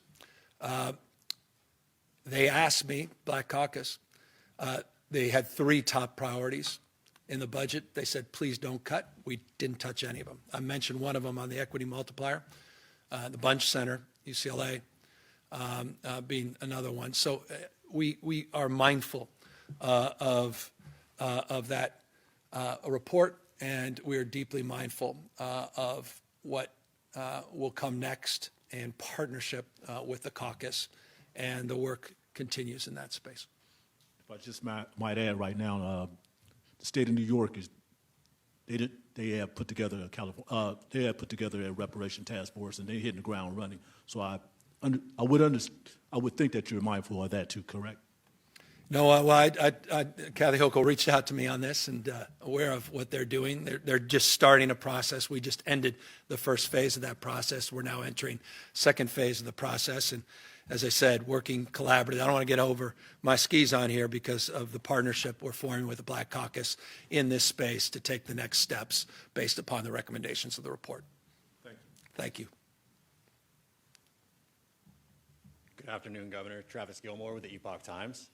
Considering that the deficit is related to misses in personal income and corporate tax revenues, what role did the loss of businesses and residents over the last few years play in this situation? I don't know that it played high side. You saw, I think it's on page, if I'm right, someone should get me lunch. Page 149, I think there's the demographic page in the budget. I'm just curious if that is right. It lays out how it's significantly tempered. It is right. Okay, so someone get me lunch. I'd like a chicken salad. Between July 2022 and July 2023, 0.1%. So you know there are over 18 states, a lot of red states, which I know is reported often about, as well as other states that have seen some modest declines. California, it's significantly moderating. So no, I don't think it's played an outsized role at all. And what can the state do to reinvigorate or to convince businesses to come back to the state, these that have left? And then also, the Census Bureau shows that while the population decline has been mitigated by births and by migration from international sources, the outflow shows higher education and therefore higher income leaving the state in a higher number than are coming in. What can we do to reverse that trend? Well, we've been making these unprecedented investments, but you know, let's. I think you guys are familiar, been around a long time. This is a story written every 10 years in California. 1994, Time Magazine, the end of California, same arguments. California is a tentpole of the American economy in terms of American recovery, in terms of job creation, innovation, entrepreneurial spirit. We gave you a demonstrable example of that on quantum and immunology and the work we're doing, research and development, pushing out the boundaries of discovery. It's the reason Elon Musk came back, couldn't get enough of the top engineers in the country, had to come back to Silicon Valley. The reason AI dominates in California, dominates. No one comes close. 35 of the top 50 companies, market cap companies in the world are in the state of California. San Francisco's seen dramatic investments and growth in that space. More scientists, researchers, Nobel laureates, engineers, patents than any other state in America. One of the top growing economies of the last 5 years. So I just dismiss with respect that narrative. That's just folks painting a picture and coloring it in because they're just focusing on one side of the ledger. And I just couldn't be more proud of the resiliency of the state and how many new taxpayers. You take a look at finance. This would be a great article for Epoch Times. Take a look at finance, that what they just put out. You should stress test it. A number of people earning over $50 million in this state, record-breaking. The last 3 years, more than the last 10 years combined. The number of new millionaires printed in the state of California, unprecedented in state's history just in the last few years. So we're just one of these states. We're a conveyor belt for talent. And when someone decides to move out of the home, we have 15 new opportunities for people to come in and get the benefits of our partnerships and our support, the UCs and CSUs, community colleges, and all the benefits of the state. And so we're just the greatest wealth creator in the world, California, and we continue to dominate in that space. And you'll see that on the basis of finance's own assessment, on the basis of tax receipts. And I just think it tells a very different story than the story of 3 years ago, because Elon decided to get his capital gains deferred in Texas. Thank you, Governor. Good afternoon, Governor. Kristen Wong for Cal Matters. The federal government has signaled that they would be hesitant to approve such a large MCO tax again, and may only improve smaller taxes in the future when the state renews. I noticed in the budget summary that there is going to be an ask for the legislature to ask for an early increase, and I was wondering sort of what gives you the confidence that the feds will approve that, and if they don't, how would that $1.5 billion difference potentially impact the medical We've had a great program? working relationship with the legislature on the MCO. We've been negotiating for a year plus with the MCO, on the MCO, with all the stakeholders and partners. I'm confident we'll be able to move that forward. Are there any concerns about if the feds don't approve it, that We've had, it would impact Medi-Cal? as you may know, we have pretty good working relationship with the federal government. And I'm not concerned about that. And then it also sounds like, to follow up on a couple of my colleagues' questions, it sounds like there potentially is not language yet for the healthcare worker minimum wage bill, but the summary document mentions Once we get exemptions for that the done, state. you're going to get it, and then yes, so don't worry. As soon as we have it, working on the details, and we'll get it to you. All right, thank you. Thank you. And a good morning, Mr. Governor. It's Eitan Wallace here with the 9 Nexstar media stations across California. Thanks for taking the time. The first question for you has to do with just between now and May. We have about 3 months and 3 weeks until May 1. And so my question for you is, in the sense of between now and then, what are you most optimistic about, most hopeful about in terms of this budget, and what are you most concerned about? And could those concerns be that the deficit actually grow between now and then? Well, I'm pleased. Just a few weeks ago, we got clarity on where we stand because of those delays. So that's number one. We have a much better sense of where we are. Also, I was very pleased how the year ended with NASDAQ, S&P, and the markets more broadly. I mean, just double-digit, 30% in some case increases. That all inures directionally to the benefit of the state going forward. So that was very encouraging. I'm encouraged by the resiliency of the American economy, resiliency that is demonstrable not just in terms of job numbers, including those that came out last month, but in terms of inflation and how we're seeing significant decline, over 2/3 inflation on 3.1%, and how it's very likely we're going to see the Fed move on interest rates, which will have a disproportionate benefit to housing starts here in the state of California, and I think the economy, particularly here in the state of California, going into this calendar year. So directionally, I have optimism, but I'm not naive about some of the headwinds either, and that's why we'll be cautious and maintain that caution.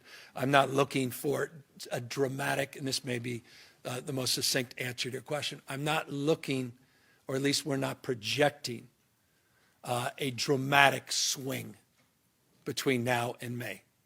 I'm not expecting it. You've seen that in the past, but we don't necessarily see that happening. There will be significant shifts as we assess where we are, but I don't think in the totality it'll be profound as it's been in the past. Thank you. And the second question, I know you already addressed Prop 47. I won't make you go through all that again. But just from our... You don't want to go through 50... How many states are 50 state slides? Just from our station down in the Bay Area and Cron 4 Television, just a question from them in the sense of follow-up in terms of what, just some of the main goals that you do hope to achieve with your property crime proposal, just for the everyday Californian. I want people to know this is unacceptable, period, full stop. Needs to be accountability, needs to be arrests. Folks need to be held to account. There's nothing good or right about this, period. I say this as a small business person. He's had his own business smashed on multiple occasions. The vulnerability, the sense of loss is not just the monetary, it's just a feeling. It's unacceptable. I'm not condoning it. I don't explain it away. Quite the contrary. And that's why years and years ago was down in Long Beach and in the East Bay announcing efforts to go after this and to start to focus on this. And I'm very pleased now. Rick Zabur, others are doing a very good job now, more oversight in the legislature, and I welcome that. I think that's a very positive development. We've got good working relationships. Sheriff Cooper has been a real partner in this space and a leader in this space. And I just want folks to know we hear them.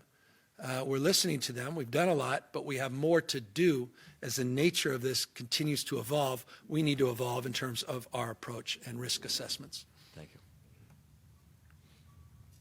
This is Adam Beam with the Associated Press. Governor, what's your reaction to the San Quentin Advisory Council's report, and are you proposing any changes to your proposal? Oh, I'm so proud of them. Boy, Darrell Steinberg just knocked it out of the park. They did such a magnificent job. I had a real detailed briefing a few weeks ago. Ann Patterson led it in our office. I was really humbled by it. They took the charge very seriously. They got creative.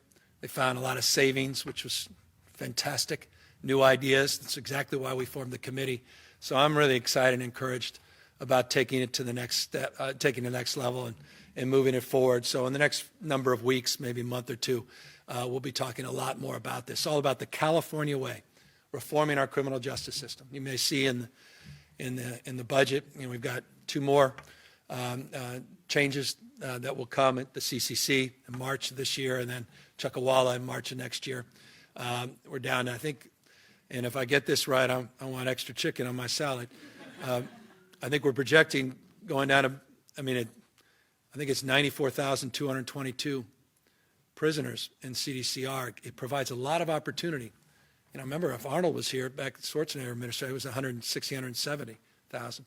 So it allows a lot more flexibility, a lot more opportunity, not just in San Quentin, and that's the long-winded point. I see San Quentin as a catalyst for reforms across the system. You want to get tough on crime? Let's deal with the fact the vast majority of these folks are back out on the streets and sidewalks, many of them recommitting crime. I want them to come back reformed. I want them to come back constructive citizens, and we have the opportunity to do that, particularly at San Quentin. So I was really overwhelmed by the work they did in that report, and a lot of great ideas, and we'll pursue many of them, not all of them. And finally, Governor, you spoke about your vetoes at the end of session. If you knew the deficit was coming, and you certainly did, why did you choose to sign that minimum wage increase? Because we had a commitment on the trigger. There's your answer.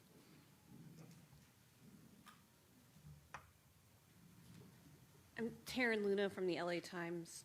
Governor, you suggested changing the GAN limit before, and it didn't go anywhere. So my question Prop is 2, around... not GAN limit. That's legislature. I've been focused on the 10% cap. I want to just make that crystal clear.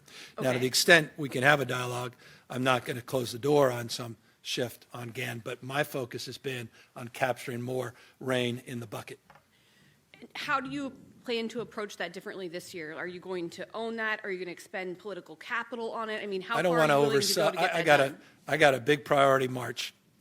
I'm putting everything I've got into getting March done.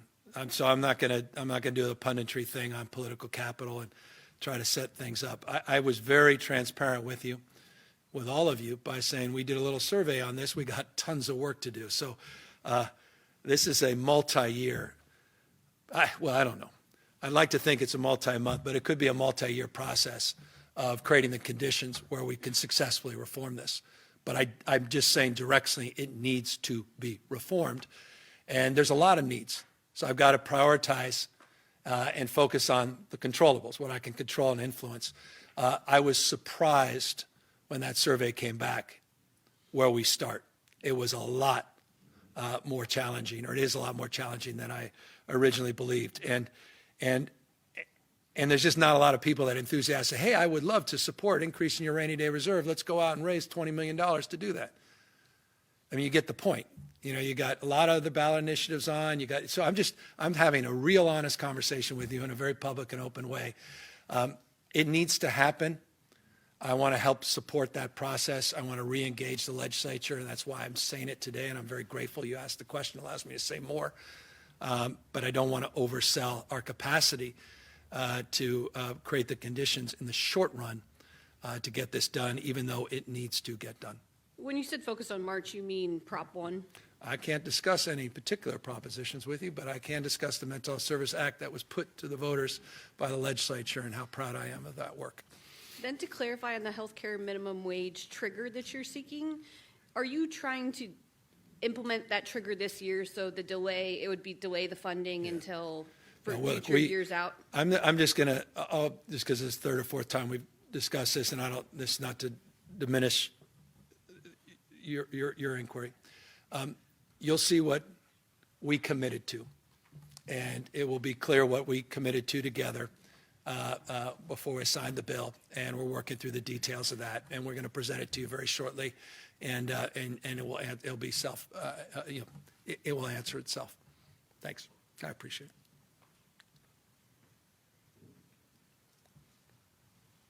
Blake Jones with Politico. I'm wondering, Governor, how big should the school bond be, and should it cover four-year universities? I appreciate the succinct nature of the question right now. And you're going to hate my response. But it's honest. Working with the legislature on right-sizing it. It's very important to move forward with it. So that's number one. I absolutely support this effort. The question you have reported, you would know, do you include higher education or do you not? Does that impact the threshold of support? What's the coalition look like if that shift changes?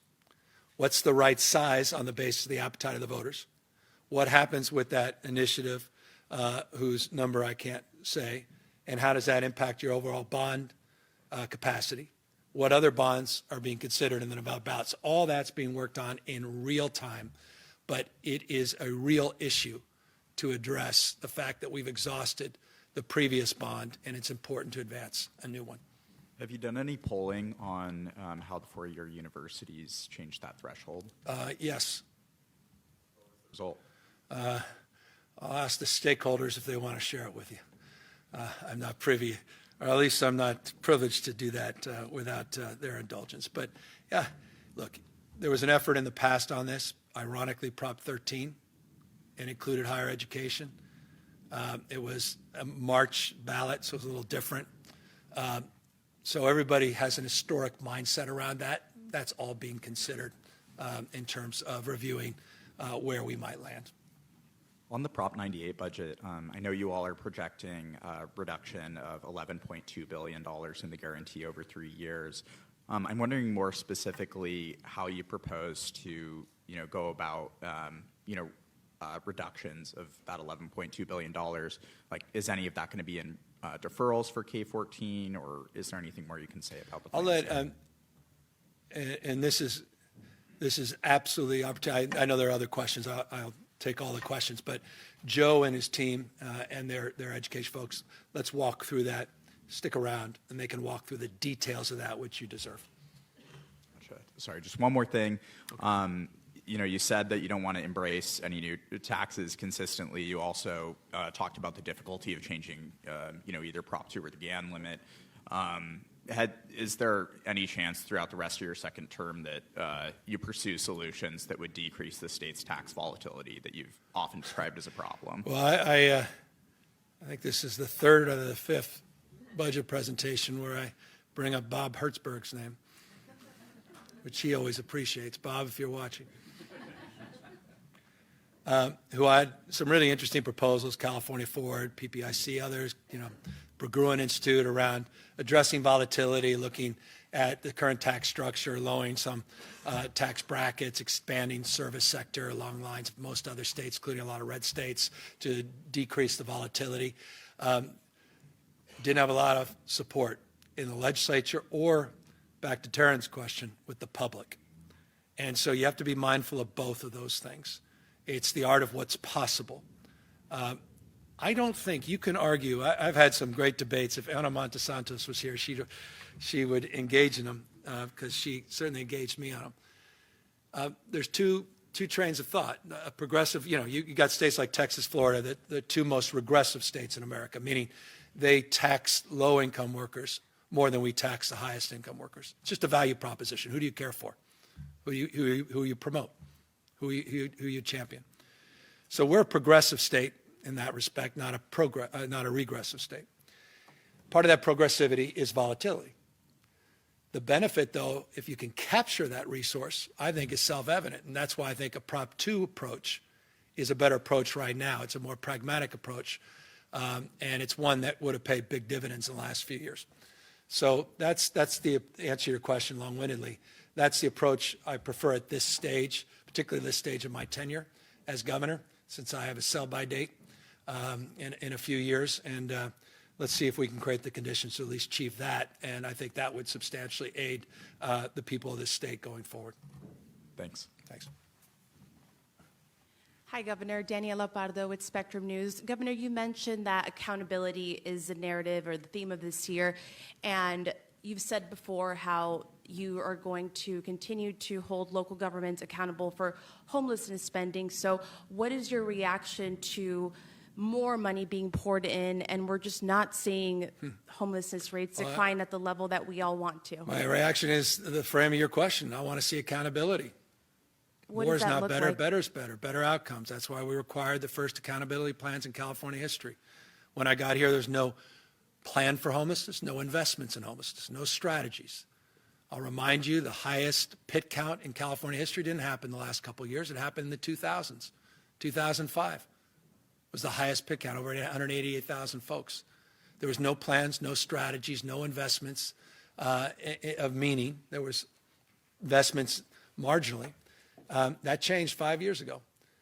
3 years ago, my mindset changed even after the first 2 years that we need to be more focused on accountability. That's why the accountability plans, the HAP framework came, et cetera. That's the accountability we're seeing in housing now. We're seeing that accountability in this Mental Health Service Act reform, and we're starting to now talk and socialize more accountability, to your question, in the homelessness space. And that's why I advanced not only the slide, but my narrative around working with the legislature between now and May to be more prescriptive in terms of that accountability before we put any additional resources. And Governor, how would you best describe this budget? Would you say we're in a financial crisis? How would you? I mean, I don't know the word crisis operative. I mean, we are able to balance the budget. You saw the presentation. You saw all the things we're able to commit. You saw the reserves. I told you about our cash balance, over $91 billion. Talk about unprecedented reserves. In fact, we're still paying down long-term obligations. Talk about the fact that we did 93% of that surplus, that $101.4 billion surplus at one time, to prepare for just this kind of scenario. We're managing it. So no, I wouldn't, look, I remember, I think when we had 177, I remember people calling, it is a crisis, and we had a $100 billion surplus. So you'll find people that will say this, how could the guy, I get it. I mean, this is not my first, yeah, I've been on planet Earth half a century plus. So I get it. But no, we're prepared for this, we're managing it. And I hope I'm coming across as not a hair on fire governor right now. We'll get through it. Finally, Governor, your message to the average Californian who isn't sitting in this room and isn't going to go through all the documents that we're going to go through, what is your message to them about this budget if they were to just watch you for a few seconds? Well, I hope they appreciate the close to $20 billion of tax rebates the last few years. I hope they appreciate the expansion of child care and health care, the earned income tax credit, child tax credit, the work we're doing, create a brand new grade, pre-K for all, the work we're doing to create child savings accounts for their kids, work we're doing to offset the burdens of food insecurity by being the first state in the U.S. to provide universal meals, maintaining those investments, the health work we're doing, the work we're doing to clean up the air and water. Hope they're proud of that. The fact that we're leading the world, not just this nation, in low carbon green growth, and the fact that we continue to be one of the most dynamic and diverse economies on planet Earth. I hope they're proud of that. I know I'm proud of this state. I think they're right to be concerned about affordability. We agree with that. That's why we're doing a lot of things, not to subsidize costs, but to reduce costs, and creating our own naloxone, doing our own insulin, looking at new and novel strategies to reduce healthcare costs, created Office of Healthcare Affordability, the work we're doing across the spectrum. I hope they see that we have them in mind and we care about them wherever they are. rural Californians, unprecedented investments in rural California over the last few years. And I just hope they know they matter and we care. Doesn't matter if they vote for, a former ex-president to be their next president or the current one. They matter, we care. And so that's my message to all Californians. And we're doing our best, and I know they're working hard, and they're doing their best. And I just want to thank all of them for what they've suffered through the last many years with a global pandemic, and social unrest, and a lot of anxiety in our politics, a lot of manipulation, misinformation, disinformation, a lot of partisanship. It's hard. And so I also want to acknowledge that and thank them for being as resilient as they are. And with that, every outlet in the room has gotten at least one question. Unless, Aaron, you're going to ask me a question. I'm And if it's going to be for a raise, we can't afford it. Go let you get your chicken okay, salad. thanks. Yeah, I think I earned my chicken salad, which apparently I get. So let me, again, just thank everybody. Let me just end as I always do.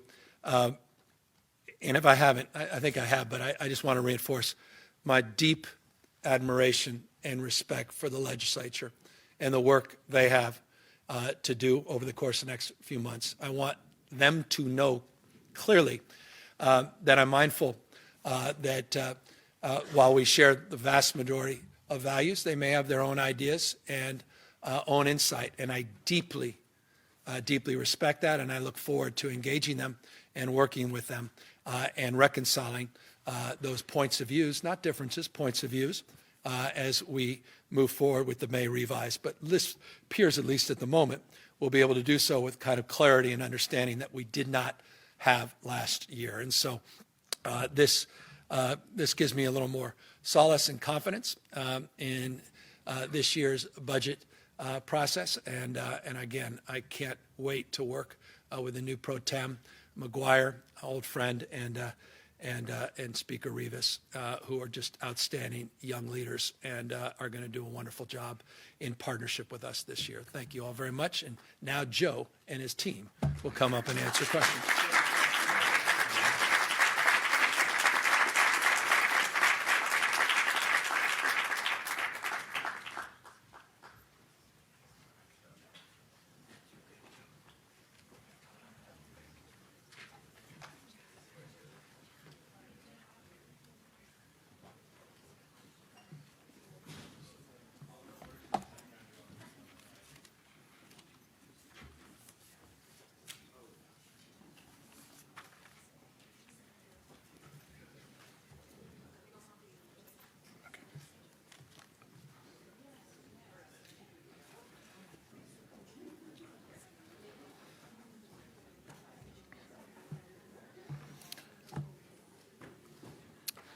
Good afternoon, everyone. Now as folks are getting organized, just want to begin by once again acknowledging and thanking all of the hardworking people within the Department of Finance.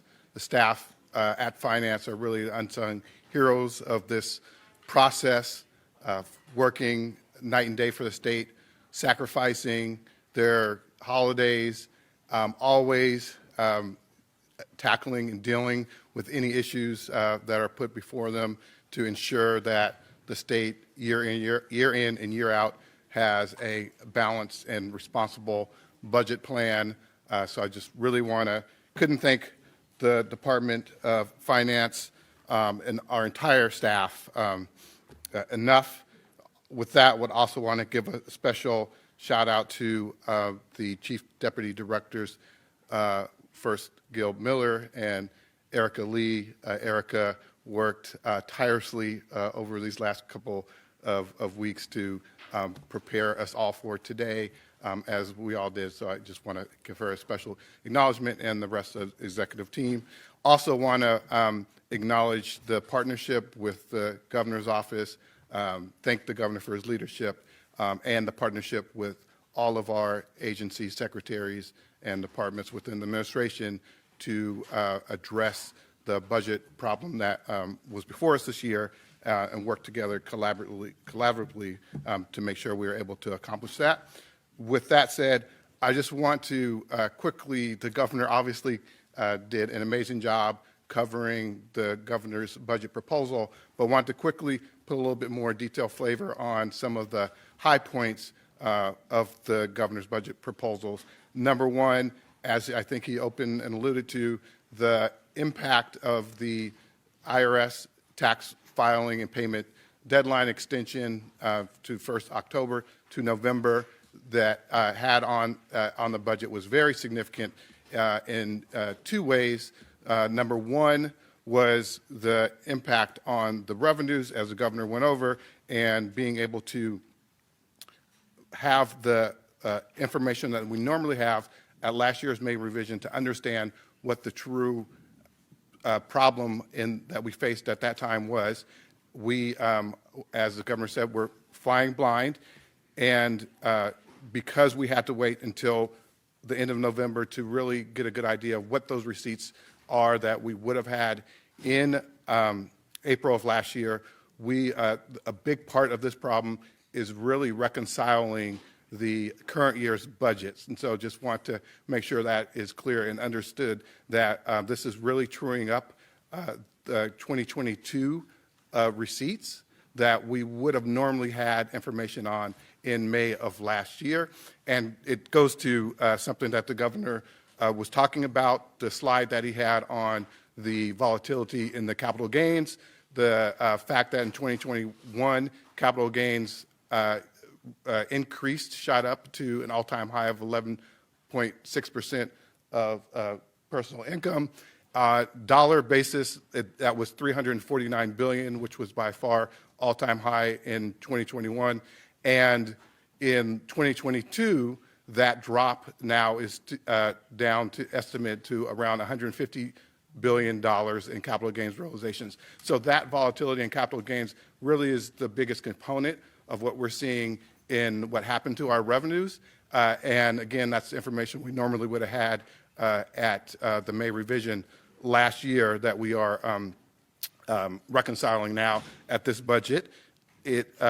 In terms of the impact on the problem, our general fund big three revenues are soon to be down $42.9 billion over the budget window. $29.6 billion of that is in PIT and $15.4 billion in corp. Sales tax actually up a little bit by $2.1 billion.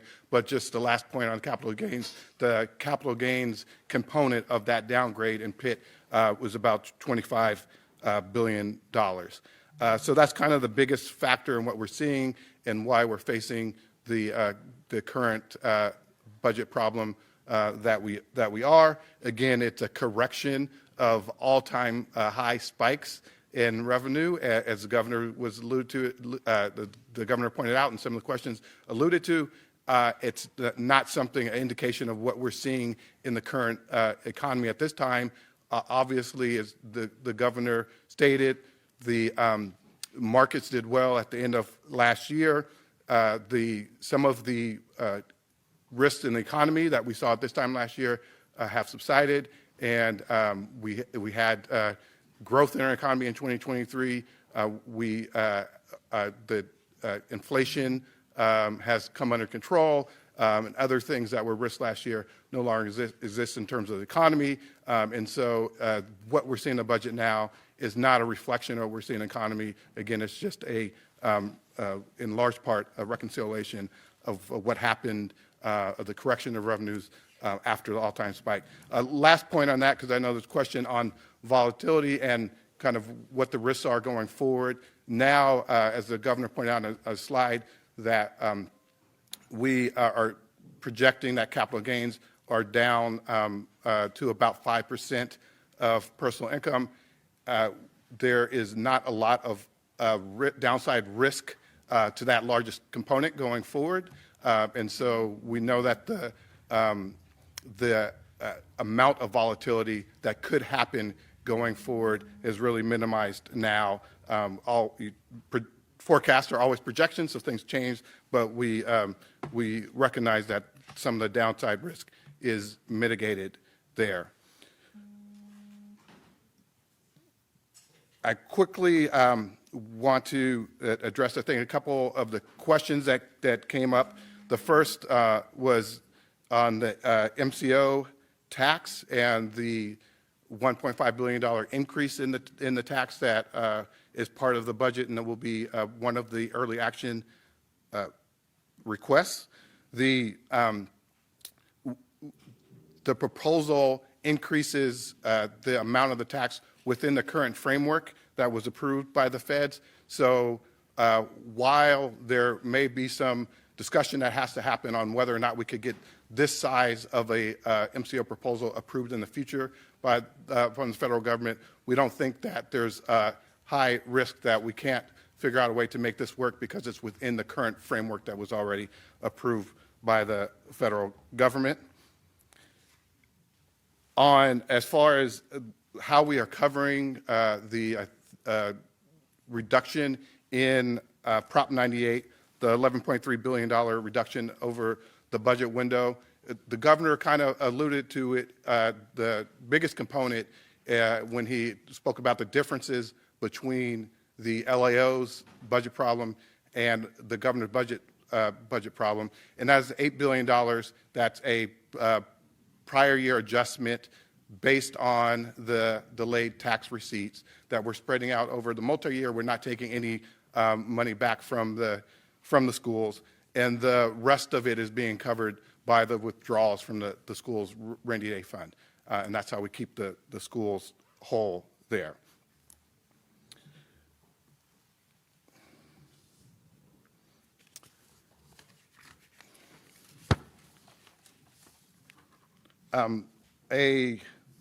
I think with that was the notes I wanted to cover on the question, so I will now open it up for any additional questions that any of you may have.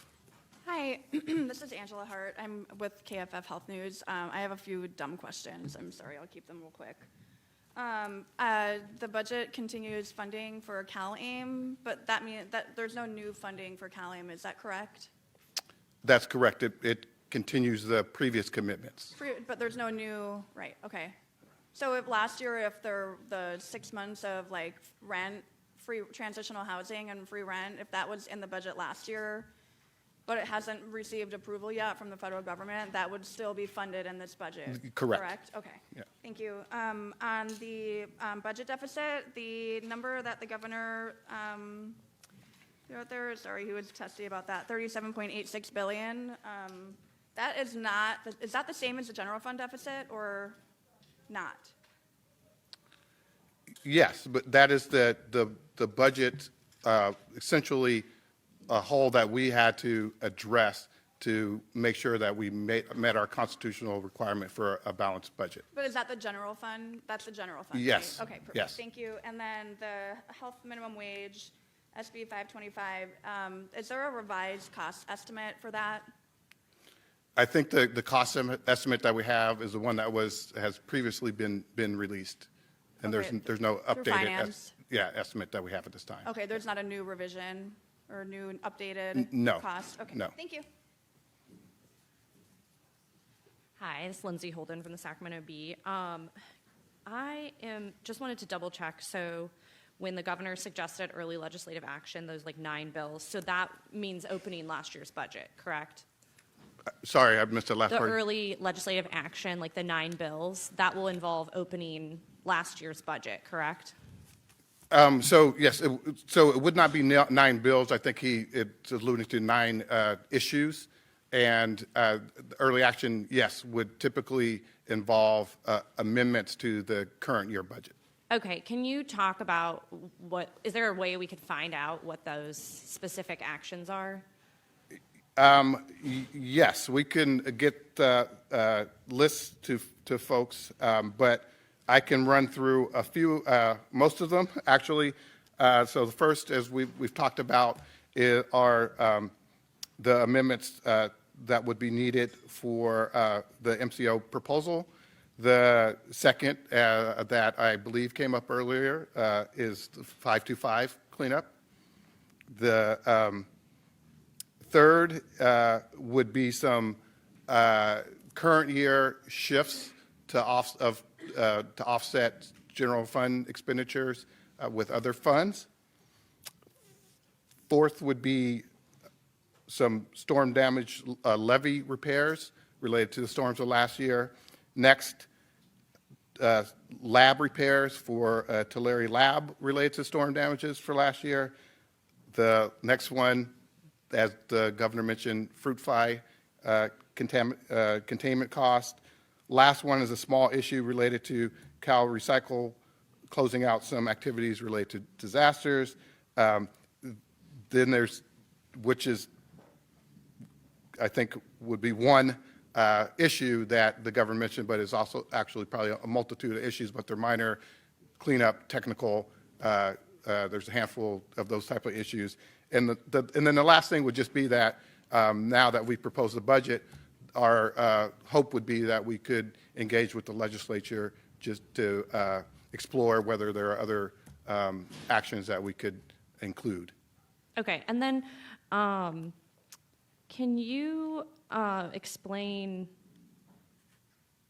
I guess there's some state employee telework stipends and paid leave furloughs. Basically, like, can you talk about how this will affect state workers? Will there be furloughs, a paid leave program for state employees, that kind of thing? There's no furloughs. There's nothing related to paid leave programs or making changes to those in the budget. The only thing that is included is the assumption that the telework stipends will end at the beginning of the upcoming fiscal year, and that's something that we will bargain with the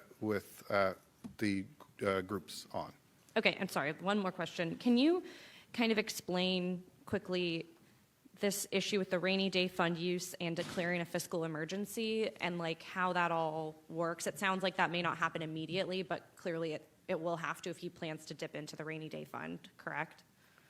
Correct. So I think the short answer is that the governor's budget proposes as part of the solutions to make the withdrawals that the governor went over from the rainy day fund.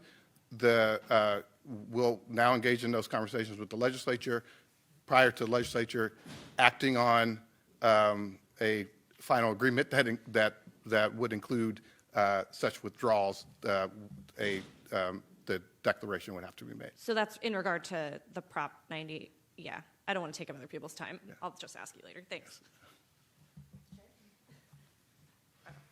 I don't really understand how all that works, honestly. So it's Prop 9 to take money from Prop 98, or can you explain that a little bit? Like how that, what is the rainy day fund? What fund is it pulling from? Like that is all very confusing to me.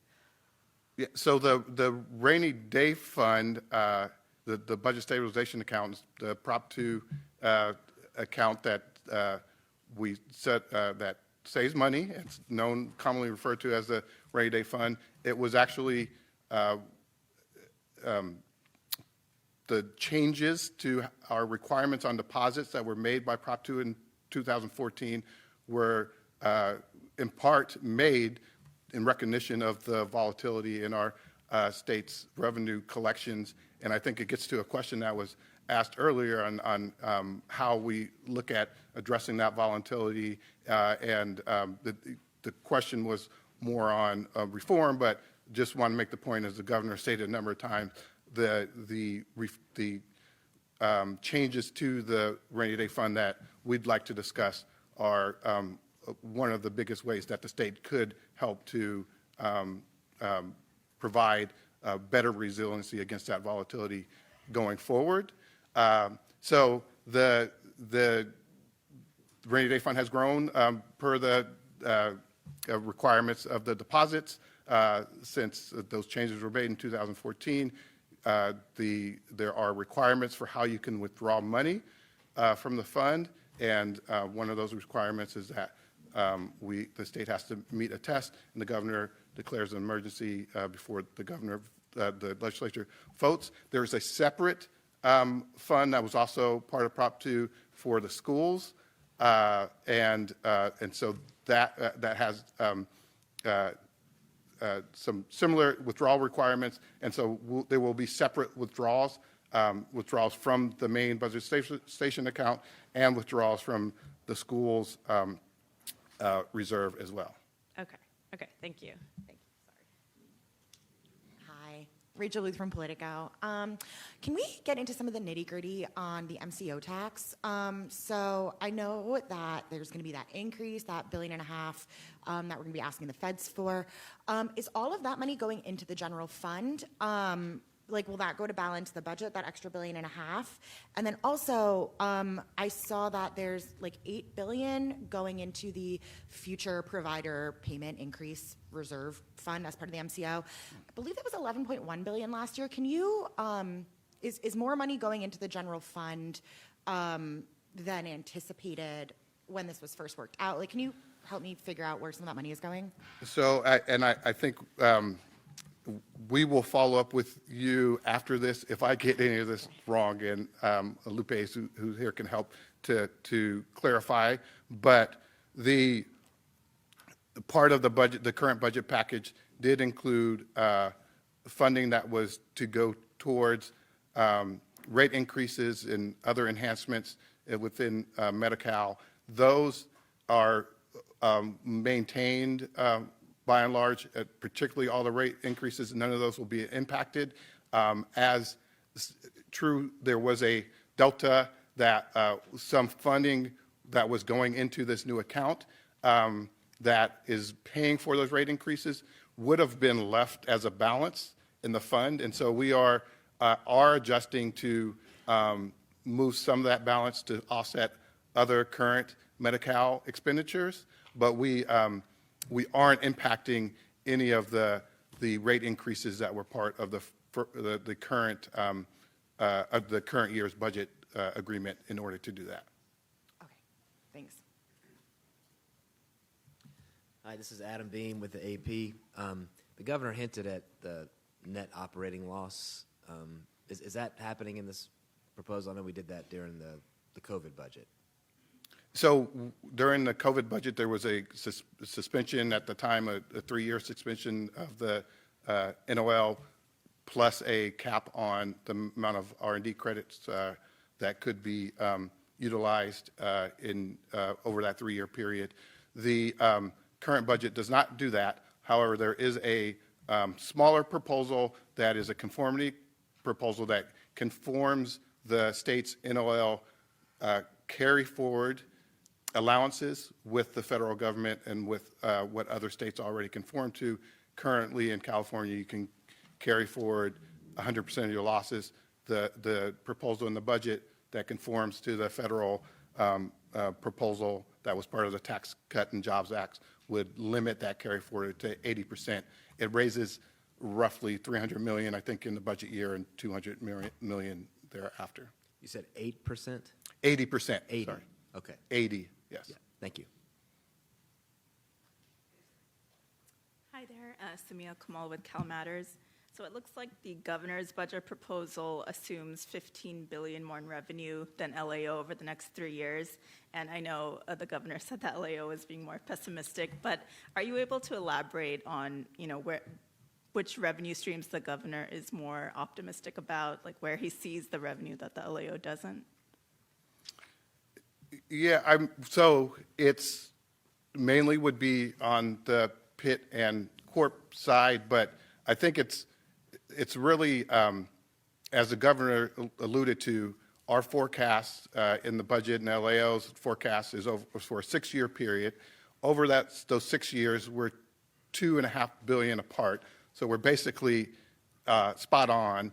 And there's really these differences. If you just look at the budget window and then the 3 years out years, there's differences where we are assuming higher revenues in the budget window in the first 3 years.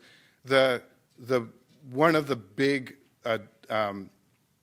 drivers of that is because the LAO uses a recession indicator in their forecast, and that is sending them signs that they feel that there's a greater probability of recession going forward that drags down their revenues in the short term, and that's probably what's responsible for the greatest difference in the LAO's short-term revenues versus the governor's budget short-term revenues. Thank you.